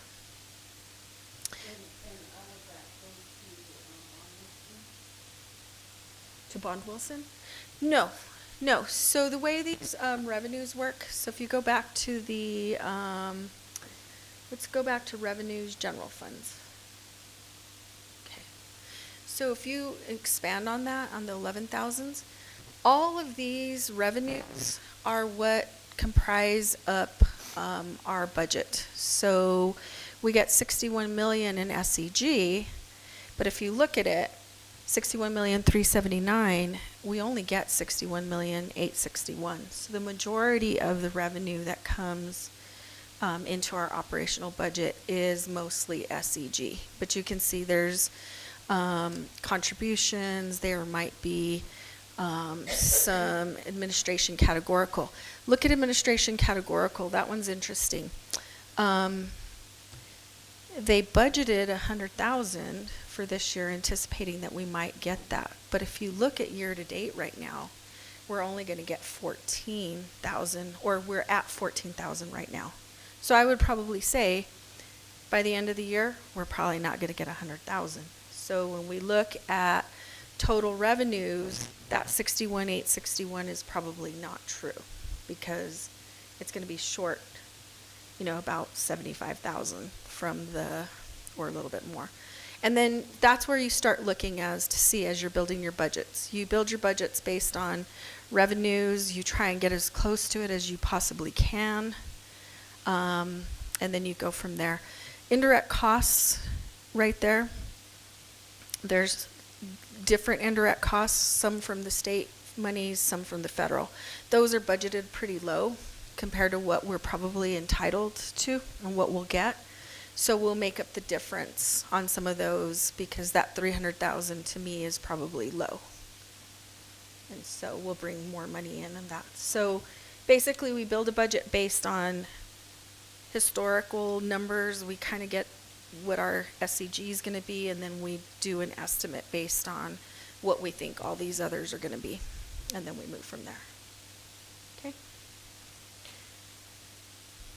And I'll probably, just so you know, these aren't the normal reports that I normally give in my districts that I've been in the past. So I want to work the budget this next year to the way I like to run it, actually get involved in it, and seeing where we're at. And then I'd like to present some different kind of reports that I think would be a little bit more meaningful to you. And then I could offer some trainings and stuff like that, so you guys could really have some good, here's where what things are really looking like and where we're spending. So I want to get to that, but it'll be for next year's budgets as we work through that. Just to share with you what I, as a board member, and because of knowing that, you know, how these economic decisions, how it cascades down to the schools and makes a difference.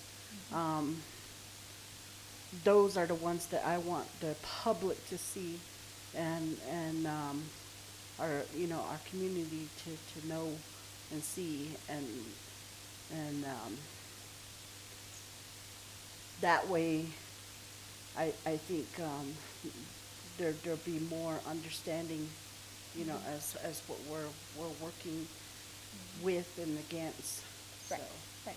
So my goal is, I'm working right now on trying to guess what the state's going to give us in raises. And so I need to look at what that cost is going to be across the board. But what I want to do now is I'm trying to make the system do the work, where we're not just guessing what we think it's going to be. So I'm going to take the salary schedules, make it do the projections, then have it do the calculations, so it gives us really true numbers on if we get a 4% raise, what does each of these people get, so that we can really see what is our cost. And so then we get some good numbers, and then we can look at all that. So I'm working on that right now.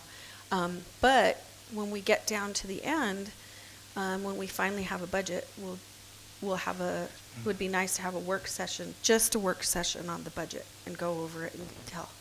What we did, what I saw, what I project, and go from there.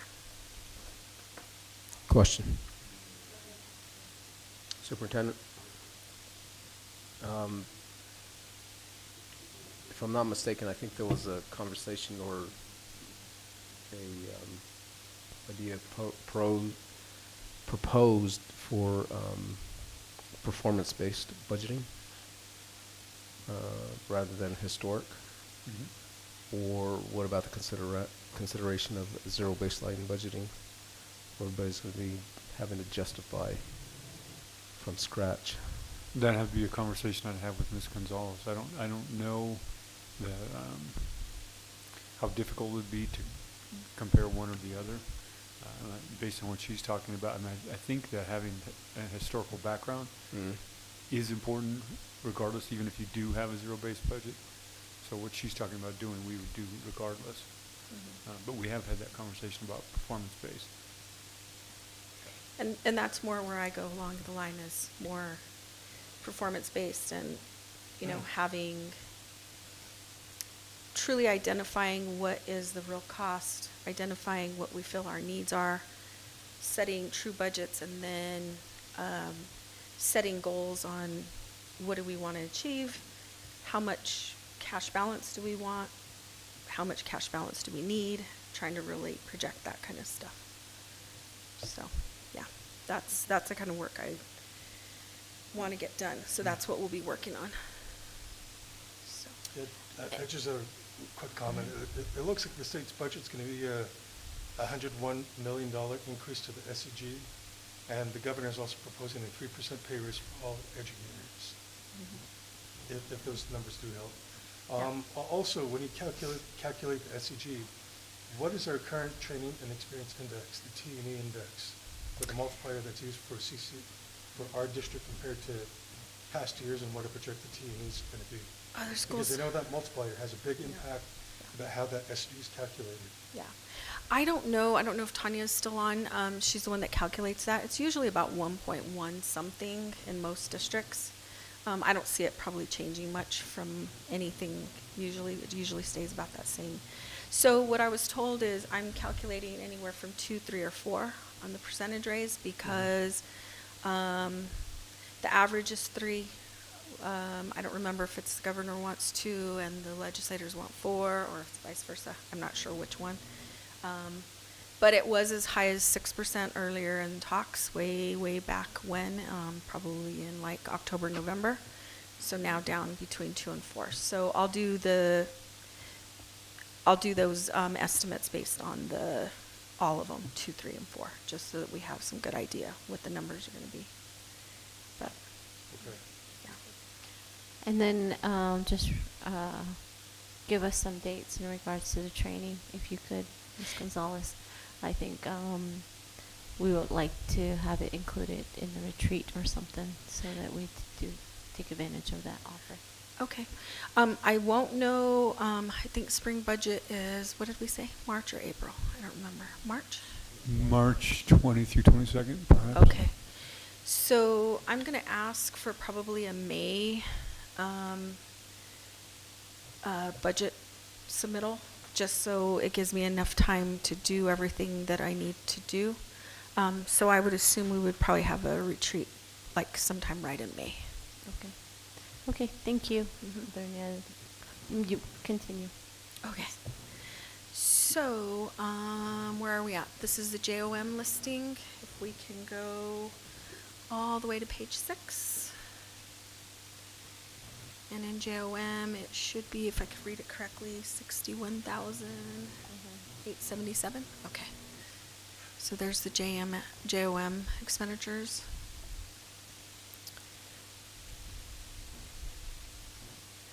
And here's all the budget journal entries for the month. They're just informational for you, just to see all the it's just all the expenditures and the journal entries that were made for the month to make the expenses. Okay, and then I'm not sure if you even need that report. I'm not sure why they gave it to you guys, but to me it really doesn't mean much. And then this is the invoice journal detail report. It's 434 pages for you guys to sleep, put yourself to sleep with. But that's it. So that's it for those reports. If we're okay, we can now move on to budget adjustments under M. And there's a lot. Do you want me to read all of them, or do you want, what's your preference? Probably the ones that definitely impact aid, the ones that skim through them, but the ones that are that Vice President Aspis had mentioned with the impact aid. Okay, so those probably don't have anything. So anything here with an M at the end, so if you see the number 0084M, those are maintenance bars. And what that means is all we're doing is fixing something within the same function. So if it's a 1,000 to a 1,000, that's all we're doing is we're trying to fix the budget so that we can keep moving forward. Well, these are corrections or adjustments. Mm-hmm. Bars. Mm-hmm. Yes. Yes. So on as far as findings, that the last was something not shared during bars? No, as long as we present them to you and you guys have them in your packets and you vote on them, that means they're I'm just throwing that out. Yeah. Just to make sure Yeah, that we're not. yeah. No, we're fine. We're fine. As long as you present them. The biggest issue is hopefully we can get to where if we get some really good solid budgets and we start really working with the departments and the school sites really well, we should start lowering the amount of budgets that are done. I also want to look at we have some real tight controls on what's called budget control groups, and they're great, but I think ours are too restrictive, and we're making the departments do a lot of work for stuff that's not really necessary. So I want to relook at some of that so that we can eliminate some of this, because we shouldn't have this many all the time. It's a lot. But for a key, anything with an M, what that means is all they're doing is a department might be doing a maintenance budget, and just open one of them, open that top one, yeah. And as you can see here, they all should be, the function should be 1,000, but they could be moving from, so all these negatives are taking some of their money from out of each of their lines to put it into something that's positive. So keep going down, scroll down to page 3. So right there. So you see how they took a bunch of money from all those other lines, but then under 11,000, 1,000, they added 82,000 into that line, into supplies and materials. So that's what they're doing, just realigning their budget to make it work for what they really want to spend it on. So that's what maintenance means. Then if we go back to the list, and let's go to the next one. Let's see, the I, 0073I. What that means is I means it's an increase. There's already a budget established, and now we are doing an increase to the bar because they gave a final sub-award. And so we're increasing by 4,724. So that's what the I means, is doing an increase bar. Then if we find another one, there's a transfer.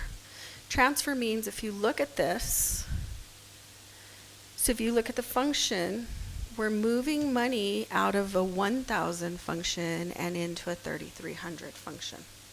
So we're creating the We're taking it out of the 1,000 instruction and moving it to community services, because that's where they need the money. So that's what a transfer means, is the T. And so it's a transfer. So we've got money in the 1,000, which is instruction, but they need to spend it in community services. So do you see there, right there? The community services on the board? And so they're basically taking 50,000 from supplies and materials and moving it to salaries expense for.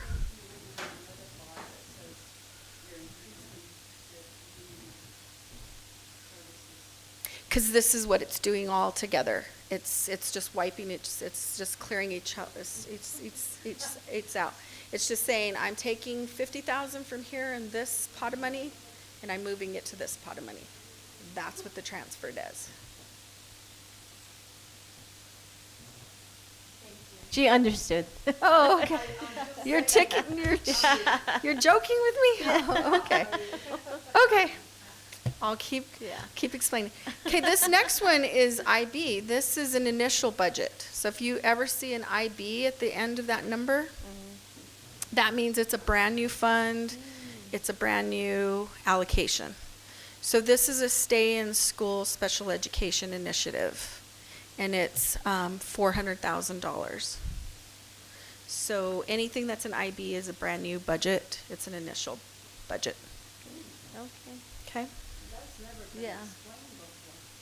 Yeah, so thank you for that explanation. You're welcome.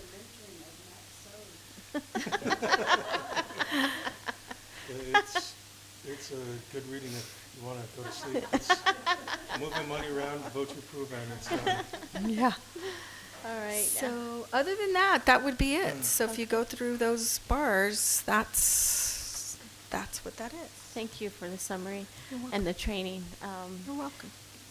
Letter N, the assurances on the Impact Aid federal grant application, Yes. naming authorized representative.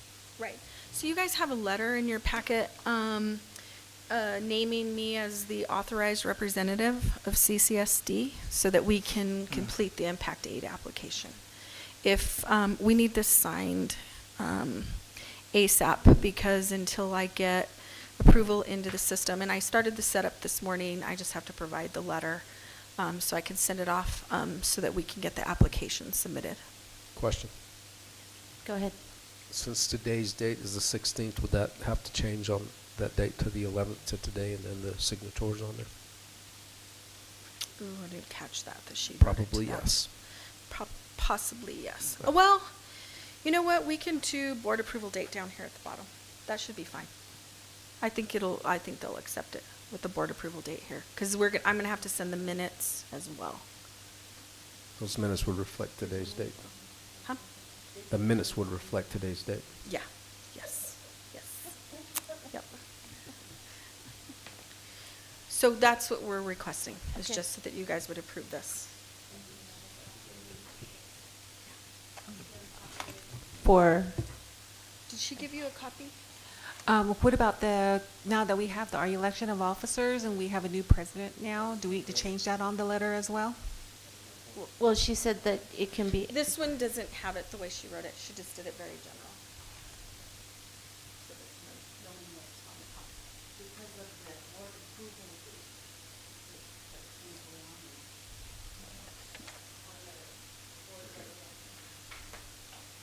Do we need to add Suzette Haskey? Oh, that's what you're Orberly? talking about. Okay, I missed it. Probably so. Yes. Make sure you put the time. Well, why don't we, let's backdate it. Just sign it real quick.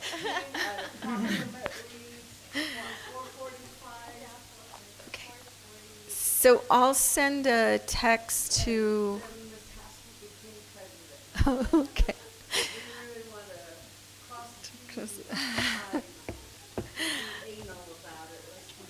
Okay, so I'll ask her to change the date, and I'll ask her to change the name, and then we'll go from there. I'll have her send it to you. Oh, but you need it tonight to sign. Does anybody have available. labor? I just know and she highlighted it. I don't have the original. Herbie did this. Let me see if I can.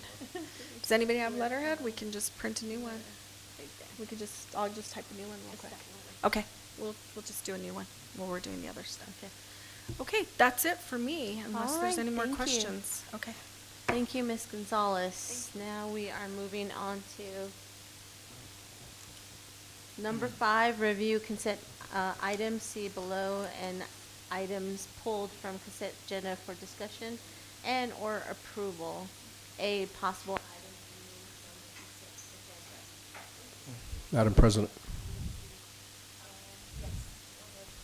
I believe we had that slight discussion on H, on having to pull that since there's really not going to be a change in the H. calendar of this,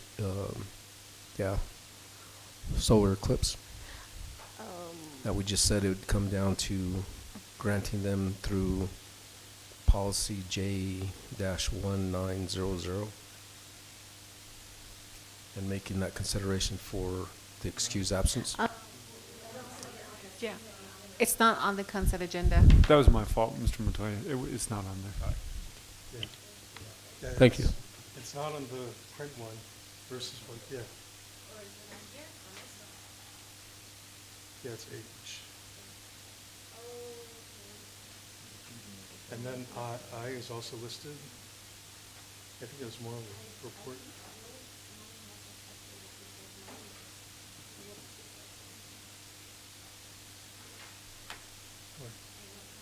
Oh, wait, it's different, same.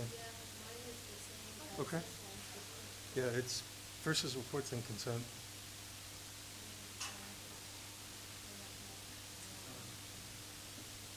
No. Okay, so,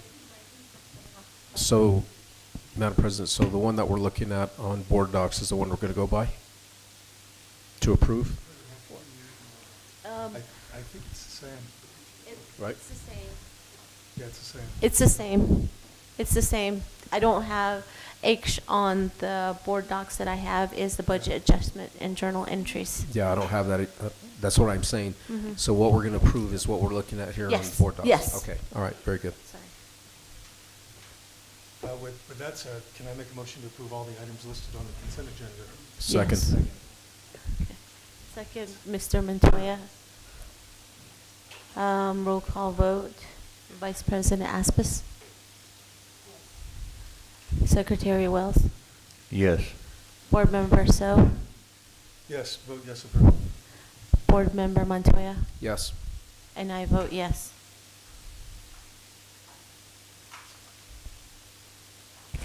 Next, we're moving on to item 7, executive session. A, convene executive session, discussion on personnel matters regarding the board's goal and expectation of the superintendent, and discuss limited personnel matters regarding personnel matters update as permitted under NMSA 1978, Section 10-15-1, H2 of the New Mexico Open Meetings Act. Do I have a motion to go Madam into? President, Yes. I move that we go into executive session. I will second that motion. We'll have a roll call vote. Vice President Aspis. Secretary Wells. Yes. Board Member So. Yes. Board Member Montoya. Yes. Okay. Yes. And I vote yes.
I'm sorry, I didn't hear the motion. I made the motion to reconvene in open session. And it was seconded by Board Member Montoya. Vote, Vice President Aspis? Yes. Secretary Wells? Yes.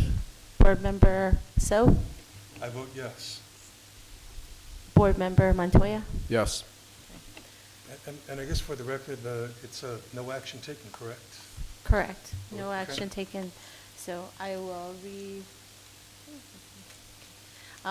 reconvened in open session stated that the board has discussed in executive session only the subject identified in the agenda as the reason for which the meeting was closed. Discussion on personnel matters regarding the board's goal and expectation of the superintendent, and discuss limited personnel matters regarding personnel member matters update as permitted under NMSA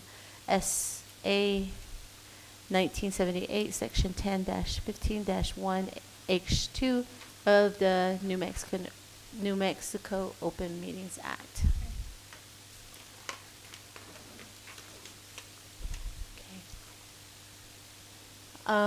Number 8, request action items and/or reports for the next meeting.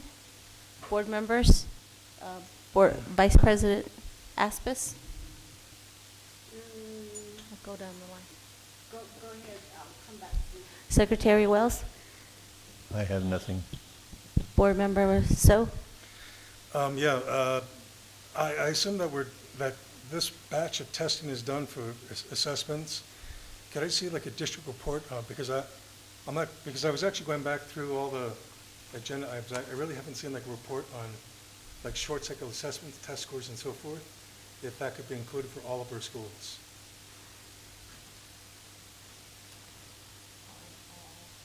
So would you want that done kind of with each individual school, or like as a report about all the schools? Probably the overall report as a school, but broken down by Each by grade schools, levels yeah. for. So I think you have your ELA assessments, math. If you have Diné language culture, could you please include that as well? Yes. And so, yeah, I'll have to see when the interim was for that. I know we would have I-Station for younger grades. Mhm. We would have the state assessment for the 3rd through 8th, and then high school. Perhaps they have some IXL. There will be some data we could present as well. Because I think you have some BOI. This would be MOI, correct? Yeah. Okay. MOI so it's 8th grade and 11th grade as well. All right. And of course, that's just to get a snapshot of where our schools stand currently. So we'll do beginning of the year versus middle of the year, and then probably a comparison from last year as well. Yeah. And I guess with that, if you have any Diné language cultural assessment data. You bet. Thank you. Board Member Montoya. An update on the student support services audit. It's been quite a while since we've heard anything from that. Have we even started it, or who are we using? Because the further we get away and closer to the end of the school year, there's certain considerations that have to be taken into consideration on corrections. And if we get to the end of the year and it's not even done, then what's the point of even doing it? Anything else? Anything? Any other? Okay. Vice President Aspis.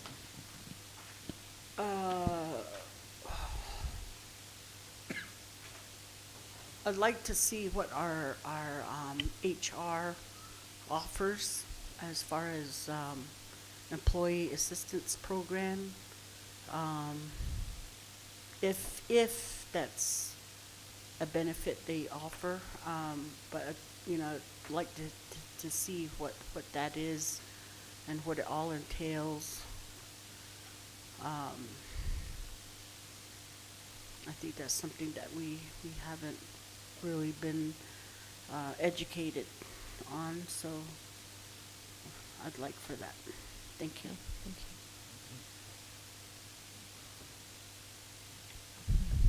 I do not have anything at this time. I think everything that I wanted has already been stated. So I will move on to number 9, plus deltas. Vice President Aspis.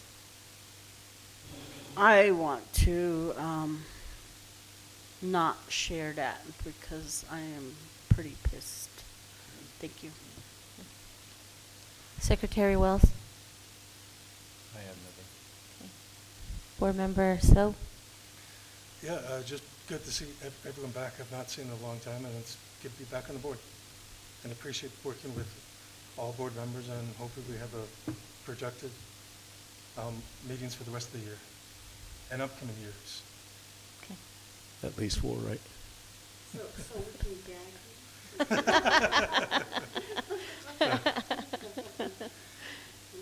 Board Member Montoya. I have nothing. And I have some pluses. I think there is a lot of opportunity for us. I think we had some dialogue that that we can grow from. I think there's always opportunities. I see that we have potential growth. I know that there's a quote about without having things broken or us put out of our comfort zone, there's no opportunity for growth. And I think there's a lot of growth for us. So, thank you for all the reports. So, down to number 10, adjournment. Motion to adjourn. Second. Roll call vote. Vice President Aspis? Yes. Secretary Wells? Yes. Board Member So? Yes. Board Member Montoya? Yes. And I vote yes. It